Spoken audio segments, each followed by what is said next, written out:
Suman TV సగర్వంగా నిర్మిస్తున్నటువంటి కార్యక్రమం పద్మవ్యూహం.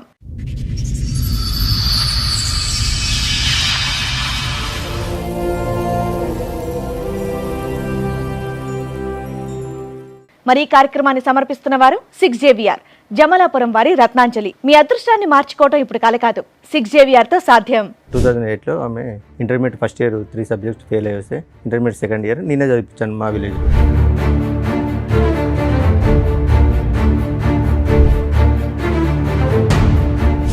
Exams last మూమెంట్లో షీఈ్ క్యారింగ్ మేడం.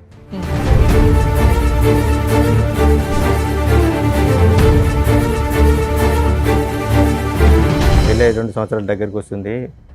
మన కట్నం డబ్బులు ఇస్తలేవు, మా దగ్గర తీసుకున్న అప్పు ఇస్తలేవు.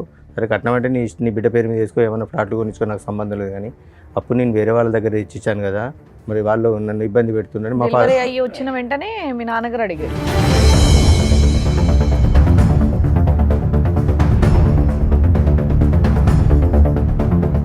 ఎఫ్ఐఆర్ చేసేయమంటే మదన్ మీద, నా మీద, డాడీ మీద చేశారు. అంటే ఇంకా మా 5 మెంబర్స్తో పాటు అదనంగా ఒక 10 మెంబర్స్ మీద కేసు రాశారు.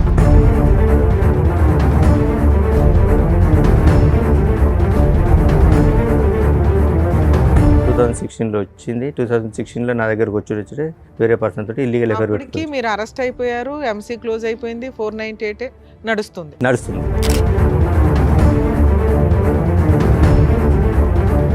వచ్చిన 2 డేస్కే సమ్ మెసేజ్లు చూసినా మేడం. ఏంటి బేబీ నన్ను వదిలిపెట్టిపోతావా నువ్వు,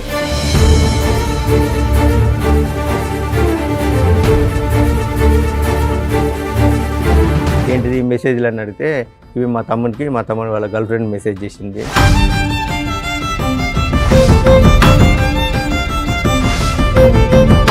ఎంతకాలం ఉన్నారండి ఆవిడతో పాటు? 2016 వచ్చింది, ఎంతకాలం ఉన్నారు? మళ్ళీ 17లో క్యారింగ్ వెళ్ళిపోయింది.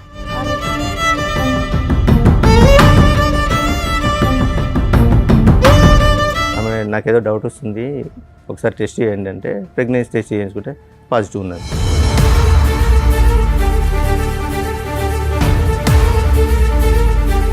హైదరాబాద్ ఉంటేనే నేను వస్తా అంటే హైదరాబాద్ షిఫ్ట్ అయ్యాం. హైదరాబాద్ షిఫ్ట్ అయినాక ఒక 2.5 మంత్స్ తర్వాత మళ్ళీ కన్సీవ్. సిగ్గులేదు, పిల్లల మంచి పేరు పడుకుంటే నోరు మూసుకోవాలి కానీ అడుగుతారు ఎవడని వాళ్ళ మదర్ అన్నారు.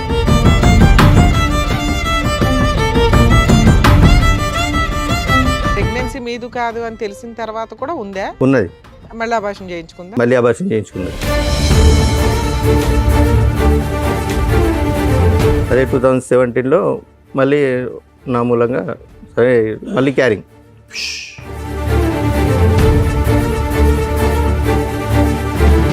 ఇవేమీ అడగకుండా ప్రశ్నించకుండా ఆవిడతో కాపురం చేసి మీరు మళ్ళీ ఆవిడని ప్రెగ్నెంట్ చేశారు.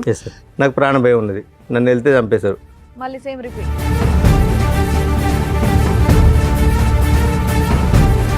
డాడీ నువ్వు మమ్మీని అనుమానిస్తున్నావు కదా, అది నిజమే, ఆ పర్సన్ ఈయనే, ఈ పర్సనే, నీకు తెలిసిన పర్సనే అని చెప్పింది.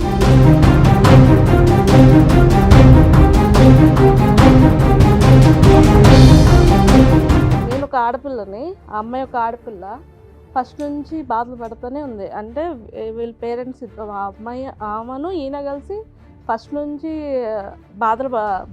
ఇబ్బంది పెడుతూనే ఉన్నది.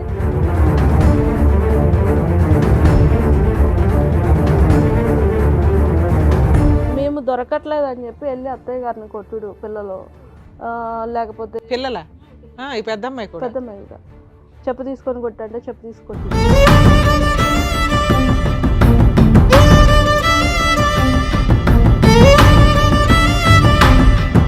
14 సంవత్సరాల పాటు వీళ్ళు కొట్టుకుంటూనే ఉన్నారు.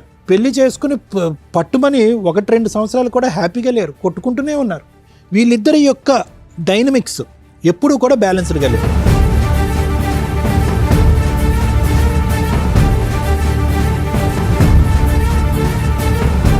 ఇప్పుడు వచ్చేటటువంటి అంశం మనకు తెలియనటువంటి సీక్రెట్ ఏదన్నా ఉంది అంటే కనుక ఆ పిల్లల భవిష్యత్తు దృష్ట్యా ఏం న్యాయం చేశారు అలాంటప్పుడు పిల్లల్ని కనుకోండి.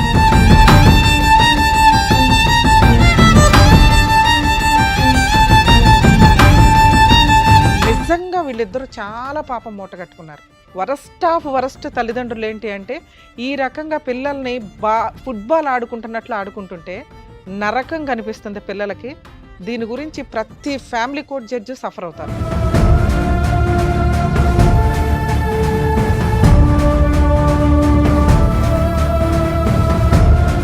మీ ఎదవ డ్రామాలకి, మీ ఆస్తి పంపకాలకి, మీ మెయింటెనెన్స్ల కోసం పిల్లల్ని బలిపశువులు చేయొద్దు.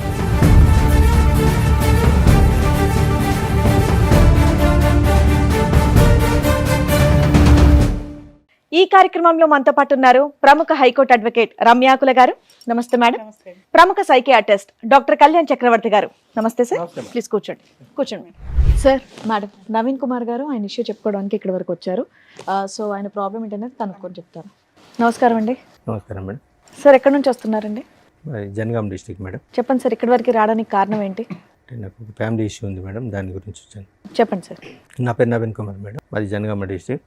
నాకు 2008లో మ్యారేజ్ అయింది. మ్యారేజ్ అయిన తర్వాత ఒక 1 year మా కాపురం సజావుగా జరిగింది. 2008లో 2008లో అయింది. లవ్ మ్యారేజ్ అరేంజ్డ్ అండి? Love come arrange. ఓకే. మా రిలేటివ్స్, మా అత్త కూతురి. ఓకే. మా అత్తయ్య కూతురి లవ్ కమ్ అరేంజ్డ్ మ్యారేజ్ జరిగింది. 2008లో ఆమె intermediate first year 3 subjects fail అయ్యి వస్తే ఇంటర్మీడియట్ సెకండ్ ఇయర్ నేనే చదివించాను మా విలేజ్లో. ఓకే. 2000 పెళ్లి టైంకి అమ్మాయి మేజరా మైనరా? మేజరే మేడం. అప్పుడు అయిపోయిన తర్వాత 2008 ఎగ్జామ్స్ లాస్ట్ మూమెంట్లో షీఈ్ క్యారింగ్ మేడం. ఆ లోపల ఎగ్జామ్స్ కంప్లీట్ అయినాయి. 2009లో డెలివరీ కానీ వాళ్ళ ఇంటికి వెళ్ళి ఒక డెలివరీ అయిన తర్వాత మళ్ళీ ఒక 6 monthsకి వచ్చింది మేడం. 6 monthsకు 21st ఏజ్ పంపించారు. మ్యారేజ్ కంటే బిఫోర్ మా ఫాదర్ ఒక 50,000 వాళ్ళకి అప్పు ఇచ్చాడు మేడం, మ్యారేజ్ కంటే బిఫోర్. తర్వాత ఆమె వచ్చిన తర్వాత వాళ్ళ అమ్మ డ్రాప్ చేయడానికి వచ్చినప్పుడు, ఏంటమ్మా పెళ్ళి 2 సంవత్సరాల దగ్గరికి వస్తుంది, ఏమన్నా కట్నం డబ్బులు ఇస్తలేవు, మా దగ్గర తీసుకున్న అప్పు ఇస్తలేవు. సరే కట్నం అంటే నీ బిడ్డ పేరు మీద వేసుకో, ఏమైనా ఫ్లాట్లు కొనిచ్చుకో, నాకు సంబంధం లేదు. కానీ అప్పు నేను వేరే వాళ్ళ దగ్గర ఇచ్చాను కదా, మరి వాళ్ళు నన్ను ఇబ్బంది పెడుతున్నారు. మా ఫాదర్ అయ్యి వచ్చిన వెంటనే మీ నాన్నగారు అడిగారు.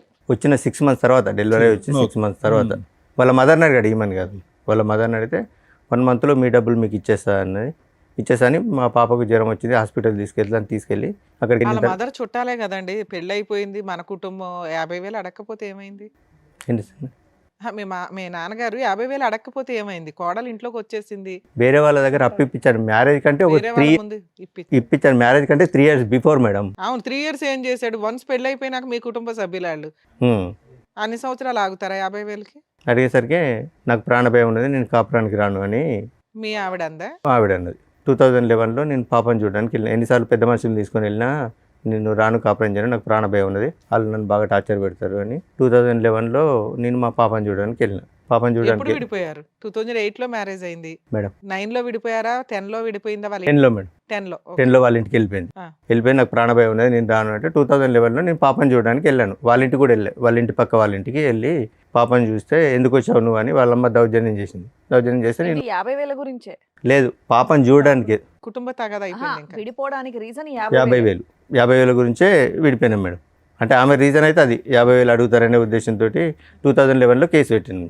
పోయి 498 కేసు పెట్టింది నా మీద, తమ్ముని మీద. మా తమ్ముడు చెల్లె భద్రాచలం దగ్గర బీటెక్ చేస్తున్నారు.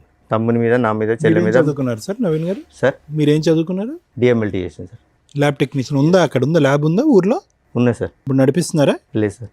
సరే, ఇప్పుడు ఏం చేస్తున్నారు మరి? మైనింగ్ దాంట్లో లేదు సార్. మైనింగ్ దాంట్లో.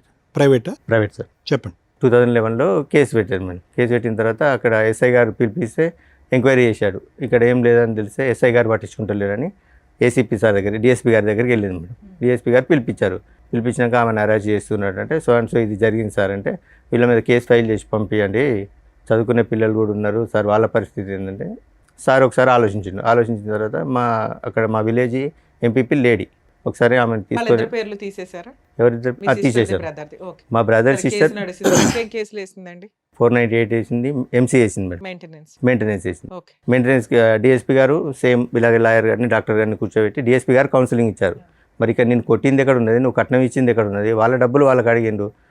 మరి సరే ఓకే, డబ్బులు ఇయ్యారట, తీసుకుపోతారట, డబ్బులు ఓకే వదిలేసాయి, 50,000 వదిలేసాయి, తీసుకెళ్తారట వాళ్ళు. పోతామంటే లేదు నాకు ప్రాణభయం ఉంది, నన్ను అడిగి వెళ్తే చంపేస్తారు, నేను పోను అని అన్న తర్వాత డిఎస్పీ గారు డాక్టర్ లాయర్ గారిని అక్కడ మున్సిపల్ కోర్టు ఉంది మేడం పిలిపించి కౌన్సిలింగ్ తీసుకున్నారు. ఆమెకు నాకు ఇక్కడ నేను కొట్టినట్టు కానీ ఆయన ఇబ్బంది పెట్టినట్టు కానీ నీకు ఎక్కడ కనిపించలేదు కదా అని అనేసరికి మా రోడ్డు మీదకి వెళ్ళి ఈ పోలీసులు, ఈ లాయర్లు ఇట్లా వాళ్ళ దగ్గర డబ్బులు తీసుకున్నారు, అందుకే వాళ్ళ మీద కేసు ఫైల్ చేయట్లేదని వాళ్ళ అమ్మాయి రోడ్డు వెంబడి వరుకుంటూ వస్తుంటే ఏసీపీ గారిని ఈ తలకనపై మనకి రూపాయి కేసు రాసి పంపితే వాళ్ళు ఎఫ్ఐఆర్ చేసేయమంటే మదన్ మీద, నా మీద, డాడీ మీద వేశారు. అంటే ఇంకా మా 5 members పాటు అదనంగా ఒక 10 మెంబర్స్ మీద కేసు రాసింది. మా మేనత్త ఇంకా ఓవరాల్ గా 3 మెంబర్స్ మీద కేసు రిజిస్టర్ అయ్యింది. కేసు రిజిస్ట్రేషన్ అయింది.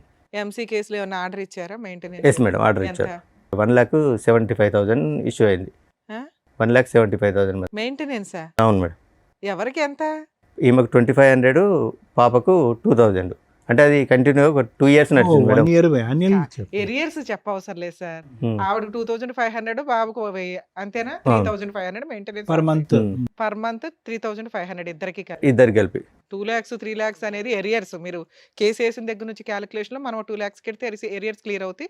Regular payment regular monthly 3,500. Yes, madam. Payment. అయితే నేను కాపురాన్ని తీసుకెళ్తాని మేడం గారికి సజెషన్ తీసుకున్నాను. తీసుకుంటే మేడం గారు సో అండ్ సో ఇట్లా జడ్జి గారికి అప్లికేషన్ పెట్టుకోండి, అప్లికేషన్ పెట్టుకుంటే ఏమన్నా మళ్ళీ కౌన్సిలింగ్ ఇచ్చి లోపు కోపం తగ్గిందేమో, ఏమన్నా కోపం కలుపుదాం. తగ్గిందో మాట్లాడతారంటే నాకేమొద్దు, నాకు మెయింటెనెన్సే కావాలి, నేను చూడండి అంటే అట్లే జరుపుకుంటూ వచ్చింది మేడం. ఒక 1.5 year 2-3 years ఇంకా మెయింటెనెన్స్. అలాగే కోర్టు బైక్ ఆడవడం, మధ్యలో లాయర్ లేకపోవడం. 2015 దాకా వచ్చారు. 2014 దాకా వచ్చింది మేడం. ఓకే. 2014 దాకా వచ్చిన తర్వాత జడ్జి గారు అప్పుడు ఒక లేడీ గారు ఉండే, ఏంది ఈ కేసు ఇన్ని రోజులు ప్రొలాంగ్ అవుతుంది, మెయింటెనెన్స్ ఇష్యూ చేయండి అంటే సమ్ అమౌంట్ ఇష్యూ చేసింది. ఇష్యూ చేసిన తర్వాత ఈ డబ్బులు కట్టాలి బాబు అంటే, ఇంత అయితే నేను కట్టుకోలేను మేడం ఒకసారి, ప్రజెంట్ అయితే నా దగ్గర ఒక 50,000 ఒక 2 daysలో కట్టేశాను, మిగతా అంటే నాకు ఒక 10 days టైం ఇవ్వండి అని ఇన్స్టాల్మెంట్ లో కట్టొచ్చులేండి. ఓకే. అన్న తర్వాత లేదు మేడం 50,000 కదా, నాకు ఇప్పుడు మొత్తం కట్టాలి, మొత్తం ఇస్తేనే నేను వదిలిపెడతాను, లేకుంటే మరి నువ్వు మొత్తం కట్టకపోతే ఆయన జైలుకి పోతున్నామంటే జైలు పోయినా పర్లేదు అంటే 498 కేసులు వెళ్ళాను. ఎంసీలో కూడా 1 month వెళ్ళాను మేడం. 1 month వెళ్తే ఎరియర్స్ క్లియర్ అయిపోయినాయి. అయిపోయింది మేడం. మళ్ళీ వేసిందా? మళ్ళీ ఏమీ వెళ్ళలేదు, ఇంకా ఇలా అప్పట్లో వేయలేదు. 2016లో మీరు 1 రూపాయి కూడా బాబుకి కానీ తనకు కానీ కట్టలేదు. 498 లో పనిష్మెంట్ పడిందా? 498లో 5 days పనిష్మెంట్ పడిందా? లాస్ట్ కేసు 2020లో ఫైనల్ అయింది మేడం. ఆ, ఫాల్స్ కేసు కింద కొట్టేశారు. మరి నేను అన్నది అది 5 days స్టార్టింగ్ లో వెళ్ళారు. అదే అప్పట్లో 498 అప్పుడు అరెస్టులు ఉండేవిలేండి.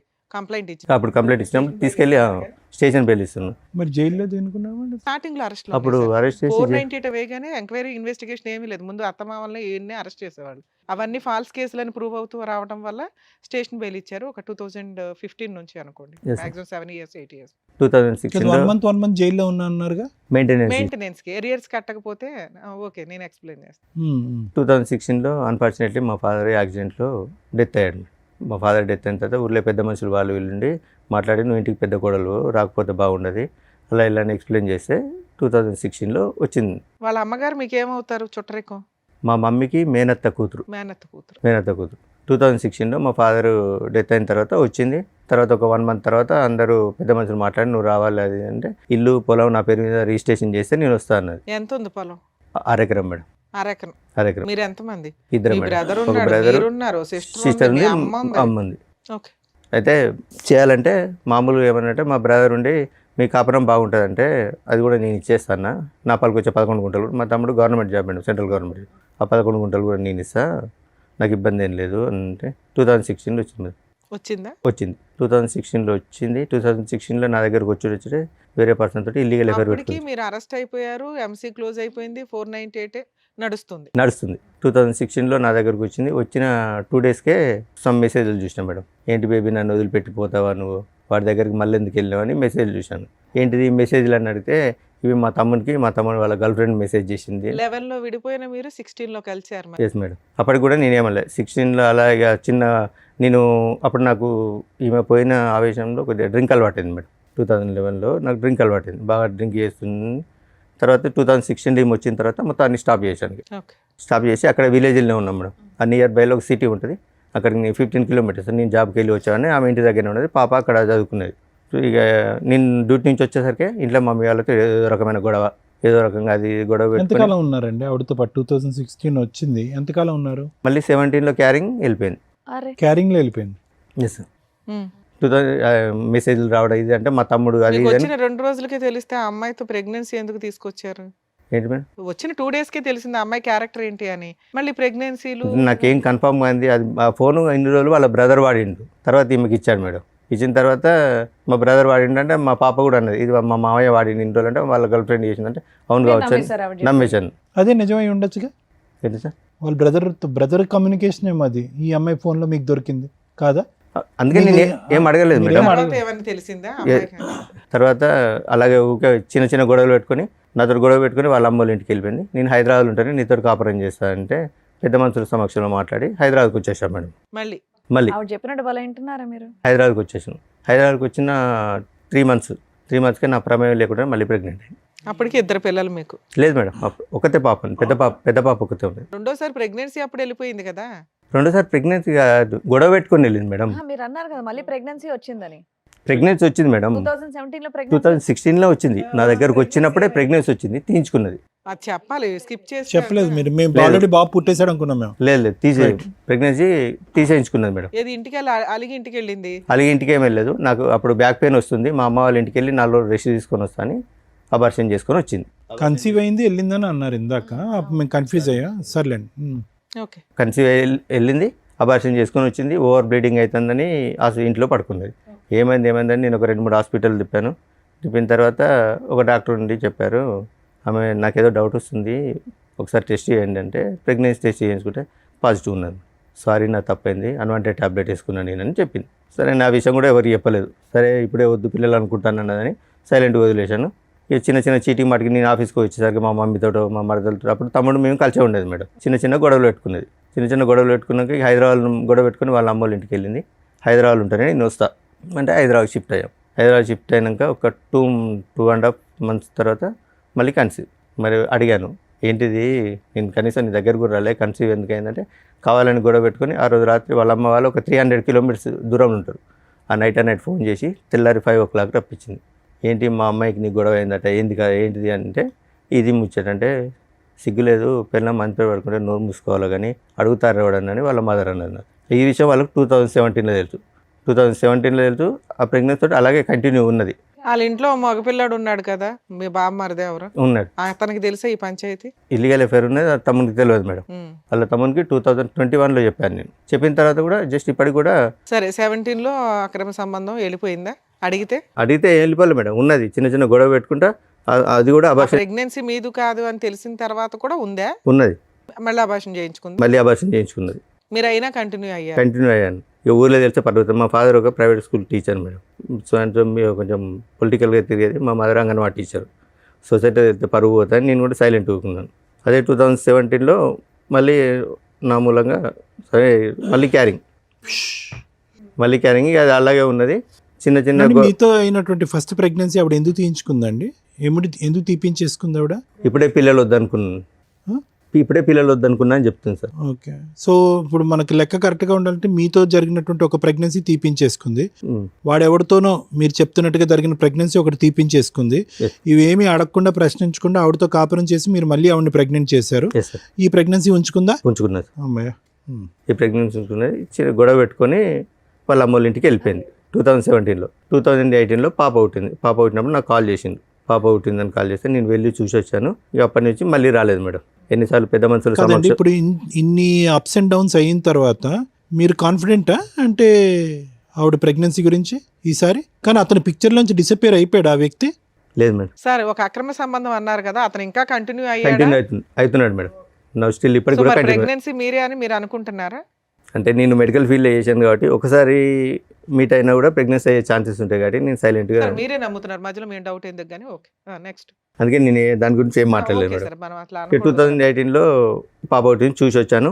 ఆ తర్వాత కాపురానికి 498 kg ఇద్దరు కాపురాన్ని తీసుకెళ్తే నేను రాను అని చెప్పింది. ఇక అలాగే పోతుంది. 2019లో ఏంటంటే ఆల్రెడీ వచ్చి కలిసిన తర్వాత మళ్ళీ ఇంకా రాకపోవడానికి ఏంటి ప్రాబ్లం? నాకు ప్రాణభయం ఉన్నది. ఇంకేం ప్రాణభయం సార్? 50,000 పంచాయతీ అయిపోయింది. మరి నాకు ప్రాణభయం ఉన్నది. నన్ను వెళ్తే చంపేశారు. మళ్ళీ సేమ్ రిపీట్. సరే, తర్వాత అట్లా 2019లో పోయింది. 2 పిల్లలు ఉన్నారు మేడం. పిల్లల్ని పట్టించుకుంటలేని సఖి 2011లో వేసిన 498 కేసు 20 దాకా నడిచిందా? 20లో డిసప్పాయింట్ అయింది. ఆయన మధ్యలో కలిసి ఉన్నారు. 2019లో సఖి అని ఫ్యామిలీ కౌన్సిలింగ్ సెంటర్ ఉంటుంది. డివిసిల్ స్టార్ట్ అయినాయి. సఖి సెంటర్లో పెట్టింది. సఖి సెంటర్లో పెట్టినాక ఏంది ఈమె ఇష్యూ అంటే సో అండ్ సో ఇష్యూ అంటే ఈ స్టోరీ అంతా మాకు చెప్పలేదు, నువ్వే పట్టించుకుంటలేవాట, బాగా తాగుతావాట, ఏం పని చేయవాట, అందుకే ఆమె కాపురానికి వస్తలేదు. చేసేవాళ్ళ మీరు? చేసేవాడిని. ఇంటి మెయింటెనెన్స్, రెంటలు అవన్నీ మీరే చూసుకునేవాళ్ళ? నేనే చూసుకునేవాడిని. ఓకే. సఖి సెంటర్లో పెట్టింది. అప్పటికి ఆ కేసు ఏమైంది సార్? డివిసి కేసు కూడా రన్ అవుతుందా? లేదు, వాళ్ళు తీసేశారు. ఓకే. ఎప్పటిదాకా నడిచింది అది? 6 months నడిచింది మేడం. తర్వాత 2020లో 498 కేసు ఫాల్స్ అని డిస్మిస్ అయింది. నేను 2 times కాపురానికి రా అని నోటీసులు పంపించాను. 2 పిల్లలు ఉన్నారు కదా, అనవసరంగా ఎందుకు, సరే తప్పు ఏదో ఒకటి సర్దుకుందాంలే అని పంపించాను. కాపురానికి రాలేదు మేడం. ఆ నోటీస్ ఒక నోటీస్ తీసుకుంది, ఇంకో నోటీస్ తీసుకోలేదు. తర్వాత 21లో డైరెక్ట్ నేను డైవర్స్కి అప్లై చేశాను. ఫైనల్ డైవర్స్కి అప్లై చేశాను. కురుక్షేత్ర యుద్ధం కంటే జమన్. డైవర్స్కి అప్లై చేస్తే ఆమె అటెండ్ కాలేదు. 2000 ఎక్స్పర్టీ డిగ్రీ ఇచ్చారు మేడం. ఎప్పుడు ఎన్ని ఇయర్స్ బ్యాక్? 22లో 22లో ఎక్స్పర్ట్ డిగ్రీ ఇచ్చారు. ఎక్స్పర్ట్ డిగ్రీ ఇచ్చిన తర్వాత అప్పటికి 2022లో మా పాప 9th క్లాస్. అంతకుముందు నిజామాబాద్లో చదివేది మేడం. తర్వాత ఇక్కడికి హైదరాబాద్ షిఫ్ట్ అయింది. హైదరాబాద్ షిఫ్ట్ అయినాక నాకు కాల్ చేసింది. ఎవరు? పెద్ద పాప? పెద్ద పాప. డాడీ నేను ఇక్కడ హైదరాబాద్లో చదువుతున్నాను, ఇక్కడనే ఈ పలానా సో అండ్ సో అని చెప్తే నేను మమ్మీ తమ్ముడు అందరం వెళ్ళి కలిసినాం. కలిసిన తర్వాత ఒకరోజు పాప షాకింగ్ న్యూస్ చెప్పింది. డాడీ నువ్వు మమ్మీని అనుమానిస్తున్నావు కదా, అది నిజమే, ఆ పర్సన్ ఈయనే, ఈ పర్సనే, నీకు తెలిసిన పర్సనే అని చెప్పింది. ఎవరా పర్సన్? వీళ్ళ తమ్ముని వాళ్ళ ఫ్రెండ్. తమ్ముడు ఫస్ట్ నుంచి వాడు ఫస్ట్ యాక్చువల్గా ఈ ఎఫ్ఐఆర్ అనేది 2014-15 నుంచే ఉందట. ఓకే. సో ఇప్పటికీ కూడా 21-22 కూడా లైవ్లో ఉన్నాడు వాడు. లైవ్లో ఇప్పటికి స్టిల్ కూడా లైవ్లో ఉన్నాడు. అతనికి మ్యారేజ్ అయిందా మీకు తెలుసు? అతనికి మ్యారేజ్ అయిన 4 పిల్లలు. కూతురే చెప్పాల్సిన పరిస్థితి. ఇప్పుడు ఎంత అండి మీ పాప వయసు? యాజ్ వి స్పీక్ నౌ ఇప్పుడు ఎంత ఆవిడ? No present 16 years. 16. చిన్నామే? చిన్నమే 7 years. 2018 18. years. సరే, తర్వాత ఏమైంది సార్? 2022లో చెప్పిన తర్వాత నేను డైరెక్ట్ వెళ్ళి అతని దగ్గరికి వెళ్ళాను. ఆయన తెలుసు అన్నట్టు, వీళ్ళ ద్వారానే పరిచయం నాకు. అతని దగ్గర మేము చిట్టేసాం, 1 lakh చిట్టేసాం మేడం. వాళ్ళ తమ్ముడు ఫ్రెండ్ కదా? తమ్ముడి ఫ్రెండ్ అని. రైట్. చిట్టేసిన తర్వాత పోయి అడిగాను, ఏమంది చిట్టి డబ్బులు ఇవ్వమంటే మీ భార్య మీ అత్తమ్మ వచ్చి గొడవ పెట్టుకొని నా దగ్గర నుంచి డబ్బులు తీసుకెళ్లారా అని అడిగింది. ఎంత చిట్టు మీది? 1 lakh మేడం. అయితే అడిగితే ఇప్పుడు వాళ్ళ అమ్మ నాన్న వైఫ్ వచ్చి అందరూ వచ్చి లొల్లి పెట్టుకున్నారు కదా నీతోటి, మరి 8 years నుంచి వాళ్ళ బిడ్డతో తిరిగి ప్రెగ్నెన్సీ అయితే ఏమంటలేరా నిన్ను అన్ని వాళ్ళ వైఫ్ ముందే అడిగిన నేను. అంటే అన్న కాళ్ళలో మా పరువు వస్తే నీ దండం పెడతాను, ఆమె కాళ్ళ మీద పడ్డది. ఎవరు పడ్డింది? వాళ్ళ ఆవిడ. 4 పిల్లలు ఉన్నారుగా. అన్న మా పరువు అవుతుంది, ఇంకోసారి మీ భార్య జోలికి రాకుండా చూసుకుంటా అంటే అదే రోజు నేను వానికి 12:30కి పోయి అడిగాను మేడం. ఈవినింగ్ 4కి వెళ్ళి ఉప్పల్ పిఎస్లో నా మీద అటెంప్ట్ మర్డర్ కేసు పెట్టింది. ఎవరు? ఈమె నా వైఫ్, ఫస్ట్ వైఫ్. వాళ్ళ ఇంటికి వెళ్ళారా మీరు? ఎవరింటికి? అమ్మాయి వాళ్ళ ఇంటికి. ఇంటికి వెళ్ళకుండానే పెట్టిందా? అయితే నేను ఉప్పల్లో ఉంటాను, ఆమె కూడా ఉప్పల్లో ఉంటుంది. ఒకసారి మెట్రో ట్రైన్ లిఫ్ట్లో పోతుంటే నేను రోడ్ వెంబడి నడుచుకుంటూ పోతుంటే నాకు కనిపించింది, నన్ను ఫాలో అవుతుందని. ఎప్పుడు సెప్టెంబర్లో కనిపించాను మేడం. December 12కి పెట్టింది నా మీద కేసు. ఎటువంటి కాంటాక్ట్ ఏం లేదు. అటెంప్ట్ టు మర్డర్ కేసు పెట్టి వచ్చేసినాను. చేసుకోలేదు మేడం అప్పటికి. ఏ రాస్తుంది సార్ అటెంప్ట్ మర్డర్లో? అసలు మీరెక్కడ ఉన్నారు, ఆవిడ ఎక్కడ ఉంది, అసలు ఏం రాసింది అందులో? పెట్టేసరికి సార్ ఈయన వెనకాల తిరుగుంటాడు, ఉత్తనే పెట్టరు అటెంప్ట్ లేదు మేడం. ఎంతో కొంత బేసిక్ ఎవిడెన్స్ లేకుండా పెట్టరు. మెసేజ్లు పంపించారా? నేను మెసేజ్లు ఏం పంపించలేదు. తిడుతూ గానీ ఏడుతో పడుకున్నావు, ఆడితో పడుకున్నావని? లేదు మేడం. చూద్దాంలేండి. మరి ఆవిడ అన్ని చేసినా మీరు ఏమనుకుంటున్నారండి? తిట్టకుండా అయితే అటెంప్ట్ మర్డర్ కేసు పెడితే అప్పుడే కోపంతో నా ఫోన్ పలగొట్టాను మేడం. ఎవరితో? ఎట్లా? కిందేసి కొట్టాను నా ఫోన్, రూమ్లో కిందేసి కొట్టాను. ఏదో టెన్షన్ మీద కిందేసి కొట్టాను. మా తమ్మునికి కాల్ చేశారు, మా తమ్ముడికి మా అమ్మకి కాల్ చేశారు. ఎవరు? ఎస్ఐ, ఉప్పల్ పిఎస్ నుంచి ఎస్ఐ గారు ఫోన్ చేశారు. పోలీస్ స్టేషన్లో ఫోన్ పగలగొట్టారా? లేదు బయట ఇంటికాడ. దీనికి వార్నింగ్ ఇచ్చి వచ్చిన తర్వాత టెన్షన్లో కింద పలగొట్టేశాను నేను. ఉప్పల్ పిఎస్ నుంచి మా బ్రదర్కి ఫోన్ చేశారు, మీ అన్నయ్య కలవట్లేదు, ఫాలో అవుతుండట అది ఇది అంటే. ఒక 4 days తర్వాత మా బ్రదర్ వచ్చి అన్న ఇట్లా ఎస్ఐ గారు కంప్లైంట్ ఇచ్చిందట, ఉప్పల్ పిఎస్ నుంచి రమ్మన్నట్టు వెళ్ళాను. ఇంద్రబాబు ఫాలో అవుతున్నాడంటే, ఫాలో అవ్వడం ఏం లేదు సార్, ఇది సో జరిగిన స్టోరీ సార్. నేను ఈమె ఒక పర్సన్తో తిరుగుతాను, అతనికి ఎందుకు తిరుగుతున్నావని నేను అతనికి వార్నింగ్ ఇస్తే వచ్చి అటెంప్ట్ మర్డర్ కేసు పెట్టిందంటే, నువ్వు ఎక్కడ ఉంటావు అన్నాడు. ఇక్కడ ఉప్పల్నే ఉంటాడు. నువ్వు అర్జెంటుగా ఫస్ట్ అయితే మా బ్రదర్ని, మా అన్నయ్య ఇక్కడ కాలేదు మేడం. మరి అదే కంప్లైంట్ ఇవ్వడం ఏదన్నా ఇవ్వచ్చు. పడింది అది అటెంప్ట్ మర్డర్ కేసు పెట్టేశారని పెట్టడం కుదరదు, కంప్లైంట్ ఇచ్చింది. ఓకే, నెక్స్ట్ ఏమైంది? తర్వాత ఏమైంది సార్, మేము పెద్ద మనుషులలో మాట్లాడుకుంటా కేసులు ఏమొద్దని వాళ్ళ బ్రదర్ అండు ఊరికి వెళ్ళినాక పెద్ద మనుషుల సమక్షంలో సో ఇదండి జరిగింది. ఇప్పటికి కూడా అన్నీ మర్చిపోయి, ఫస్ట్ నేను కూడా ఇంతకుముందు చేసినని మర్చిపోతా, ఆమెను కూడా పాత స్టోరీలని మర్చిపోయి ఇప్పుడు ఒక్కరు పోయి 2 పిల్లలు అయిండు. మీరు ఏం చేశారని మర్చిపోవడానికి? ఏంటి మేడం, నేను కొంచెం హెవీగా డ్రింక్ చేసేది మేడం. మీరు మానేసాను అన్నారు కదా ఆవిడ వచ్చాక 2016లో. మానేసినాను మేడం. మానేసినా కూడా ఇప్పుడు అదే చెప్పుకొని తిరుగుతుంది. ఇంకా పెద్ద మనుషులలో అదే చెప్పుకొని తిరుగుతాడు, డ్రింక్ చేస్తాడు, ఏ పని చేయడు అని అదే చెప్పుకుంటూ తిరుగుతుంది మేడం. అదే నేను చెప్పిన తర్వాత ఏమమ్మా మరి కాపురాన్ని తీసుకెళ్తారటంటే, నేను పోను, వాడు చచ్చిన కిందికి వెళ్ళక వాడు నాకు శవంతో సమానం, నేను మాతో కాపురం చేయను అని చెప్పింది. ఎక్స్పర్ట్ ఆర్డర్స్ ఛాలెంజ్ చేసింది ఆ అమ్మాయి? చేయలేదు మేడం. డైవర్స్ కేసుని చేయలే. ఓకే అనేసరికి మరి నువ్వు ఓకే వాడు చనిపోయిన కిందకే లెక్క, మరి ఇప్పుడు 2 ఆడపిల్లలు ఉన్నారు, వాళ్ళని ఏం చేద్దామంటే, పెద్ద పాప వాళ్ళ డాడీ కావాలంటే వాళ్ళ డాడీ కాడికి పోతా అంటుంది కదా, పోతానంటే పెద్ద పాపను పంపిస్తా, చిన్న పాప కదా నేనే తీసుకుంటాను అన్న తర్వాత ఆమె అన్నది, వైఫ్ అన్నది, ఫస్ట్ ఆమె అన్నది. ఫస్ట్ టైం రెండో ఆవిడ ఉందా? అవును, ఎప్పుడు? 2023లో మేడం. ఎక్స్పర్టీ వచ్చింది. ఎక్స్పర్ట్ వచ్చిన తర్వాత 1 year తర్వాత. అంటే వాళ్ళ పెద్ద మనుషులు ఉండి ఆమె లోకం అంతా లగ్జరీ లైఫ్ లోకంలో ఉంది, నీతో కాపురం చేయది సపరేట్గా ఎక్కి ఆమె గురించి సార్, మీరు డైవర్స్ చేసింది ఎందుకు? ఆవిడ వద్దురా బాబు అని. ఎక్స్ పార్టీ ఆర్డర్స్ వచ్చినాక ఈ పంచాయతీ అంతా ఏంటి సార్? అంటే పోలీస్ స్టేషన్ కేసు, కాంప్రమైజ్, మళ్ళీ కలిసి ఉంటాం అంటాం. ఎందుకు ఇన్ని మాటలు? 22లో మా పాప వాళ్ళ మేడం, పాపం తెచ్చుకుంటే అయిపోతుంది ఆ, కదా. పాప అన్నది డాడీ కలిసి ఉందని డాడీ, తల్లి లేదు తండ్రి లేదు అంటే సొసైటీలో మమ్మల్ని చిన్న చూపు చూస్తారు డాడీ అనేసరికి పాప కోసం బెండ్ కావాల్సి వచ్చింది వాళ్ళ మేడం. అమ్మ అట్లా చేస్తున్నప్పుడు మీరేం మాట్లాడగలరు? ల్యాండ్ ఆర్డర్ వాళ్ళకి ఫేవర్గా ఉంది, పిల్ల వస్తానంటే తీసుకొని వెళ్ళటం. కలవను అనే అమ్మాయి క్యారెక్టర్ అసాసినేషన్ జరిగి ఎవడో ఉంచుకున్న వాడి దగ్గరికి వెళ్ళి మీరు పైగా వార్నింగ్ కూడా ఇచ్చారు. ఎంత జరిగినాక మళ్ళీ ఆ అమ్మాయిని తెచ్చుకుంటారా? ఇవే బ్లూ డ్రమ్ములు ఇవి అవి వీటికే మీరు వాళ్ళ చంపుతారు, వాళ్ళ ఇళ్ళు చంపడం, ఎమోషన్స్లో జరిగే వ్యవహారాలు తప్ప క్రైమ్ జరగడానికి ఎక్కువ అవకాశాలు ఉంటాయి. ఇలాంటివి నమ్మసక్యంగా ఉండవు. ఓకే, తర్వాత 2023లో ఇంకో మ్యారేజ్ చేసుకున్నాను madam. Love marriage, arrange marriage? అది అరేంజ్ మ్యారేజ్. ఎలా వచ్చింది సార్ సంబంధం? ఏంటి మేడం? సంబంధం ఎలా వచ్చింది? FBలో చూసిన తర్వాత వాళ్ళ అమ్మ వాళ్ళు మా ఇంటికి వచ్చారు. ఆవిడ మేము ఫస్ట్ మ్యారేజ్, సెకండ్ మ్యారేజ్? ఆవిడ సెకండ్ మ్యారేజ్ మేడం. మీకు మ్యారేజ్ 2 years అవుతుంది. Yes madam. ఇక్కడ ఏమైనా పిల్లలు ఉన్నారా? ఇక్కడ ఏం లేదు మేడం. ఆవిడేం చేస్తారు సెకండ్ వైఫ్? ఏం లేదు, హౌస్ వైఫ్ మేడం. మీరేం చేస్తున్నారు ఇప్పుడు? నేను మైనింగ్ డిపార్ట్మెంట్లో ఎంత వస్తుంది? 16 నుంచి 18 వస్తుంది. సరిపోతుందా మరి? మీరు ఎంత ఇల్లు నడుపుకోవడానికి 16,000 ఈ రోజుల్లో 15,000 ఏమోలక సార్. ఎందుకంటే అడ్జస్ట్ చేసుకుంటున్నాను అందుకే మేడం. కదా అమ్మాయి చెప్పేది, ఏం సంపాదించడం రెంటకి అయిపోతాయి ఇవన్నీ. కాదు మేడం, ఇతను DMLT చేశాడు, ఏం చేసినా కూడా మినిమం ల్యాబ్ టెక్నీషియన్ మీకు వస్తుంది అంటే కదా. ఎక్కడ కూడా నన్ను సరిగా జాబ్ చేసుకుని లేదు మేడం. ఎవరు చేయనివ్వలేదండి. ఇక్కడ మీ ఆవిడ చేసిన హరాస్మెంట్ ఏమీ లేదు. ఆవిడ ఏదో అక్రమ సంబంధం పెట్టుకుంది తప్ప మిమ్మల్ని ఏమీ చేసింది లేదు. ఆవిడ అలిగి వెళ్ళిపోతుంది. కేసులు మేడం, ఈ 498 ఏదో ఒకటి కేసులు పెట్టడం వల్ల మాట్లాడతా అసలు ఇప్పుడు ఎందుకు వచ్చారు? ఆల్రెడీ సెకండ్ మ్యారేజ్ అయిపోయింది, మీ లైఫ్ అయిపోయింది, హ్యాపీగానే ఉంటున్నారు. సెకండ్ మ్యారేజ్ చేసుకున్నాను. ఎవరో ఇన్ఫర్మేషన్ ఇచ్చారు మేడం. 2024లో నేను నా భర్తతో కాపురం చేస్తాను, పెద్ద మనుషుల దగ్గరికి వచ్చింది. ఓకే, పెద్ద మనుషుల దగ్గరికి వస్తే నేను చెప్పాను ఆమెకు నాకు డైవర్స్ అయింది, ఆమె గురించి ఏది మాట్లాడాలనుకున్నా నేను లీగల్ నేర్చుకుంటా, మిగతా ఇంకేదన్నా ఉంటే చెప్పండి అంటే, మధ్యలో మీ అమ్మాయి కల్పించుకోలేదా నాన్న కలిసిపోండి అని? లేదు ఏం కల్పించు ఓకే, అమ్మాయిని కల్పించుకోలేదు మేడం. ఇవి వచ్చారు, మేము మాట్లాడేది ఏం లేదంటే ఒక 1 hour ఉన్నారు. 1 hour తర్వాత వచ్చి ఇంటి తలుపులు తాళాలని వాళ్ళు కొట్టి చైర్లు సామాన్ అంతా బయటేసి ఇప్పుడు మాట్లాడి మేము ఇంట్లోనే ఉంటాం, ఇప్పుడు నేను ఇంట్లోనే ఉంటా. అది రెంటెడ్ హౌసేగా? లేదు మేడం, అక్కడ మా విలేజ్లో మా మదర్ దగ్గర. మా మదర్ ఇప్పటికి దగ్గర కాదు, ఒక్క నిమిషం నవీన్ గారు, ఏం కావాలి ఆ అమ్మాయికి? ఏం కావాలి అసలు? ఏం కావాలి అమ్మాయి? మీకు ఆ అమ్మాయి వద్దు, ఆ అమ్మాయికి మీరు వద్దు. Okay, X party divorce. అసలు డైవర్స్ తీసుకున్న తర్వాత యుద్ధం కొనసాగుతుంది ఏంటండి? అసలు నాకు అర్థం కావట్లేదు. అది నాకు అర్థం కావట్లేదు సార్, ఏమెందుకు అమ్మాయి ఇప్పుడు వస్తుందో. ప్రెసెంట్, ఒక్క నిమిషం, ప్రెసెంట్ ఆ అమ్మాయి ఏ విధంగా మిమ్మల్ని హెరాస్ చేస్తుంది? ఆ అమ్మాయి హెరాస్ చేస్తుందనే కదా మీరు ఇక్కడికి వచ్చి కూర్చున్నారు. మీ ఇద్దరి మధ్యన ఏం గొడవ లేదు కదా? లేదు. ఇప్పుడు మీకు మీ మిస్సెస్ మధ్యన లేదు సార్. ఏ విధంగా ఆ అమ్మాయి మిమ్మల్ని హెరాస్ చేస్తుంది? ఏ రైట్ ఉంది ఆ అమ్మాయి హెరాస్ చేయడానికి? ఇంటి మీదకి వచ్చింది మేడం. ఇంటి మీదకి వచ్చిన తర్వాత పెద్ద మనుషులు ఏం చేశారంటే పిల్లల గురించి మాట్లాడదామని ఒక 35 days మా మమ్మీని ఇంట్లో నుంచి బయటికి పంపించి ఆమెను 35 days ఇంట్లో నుంచి తీర్మానం చేసిండు, పిల్లల గురించి మాట్లాడతామని తీర్మానం చేసిండు. ఆ తీర్మానం చదవకుండా మాతో సైన్ తీసుకొని ఆమె కూడా ఇంట్లో ఉండేటట్టు, ఆమె కూడా ఇంట్లో ఉంటుంది, నీకు నచ్చినప్పుడు వచ్చి కాపురం చేయండి.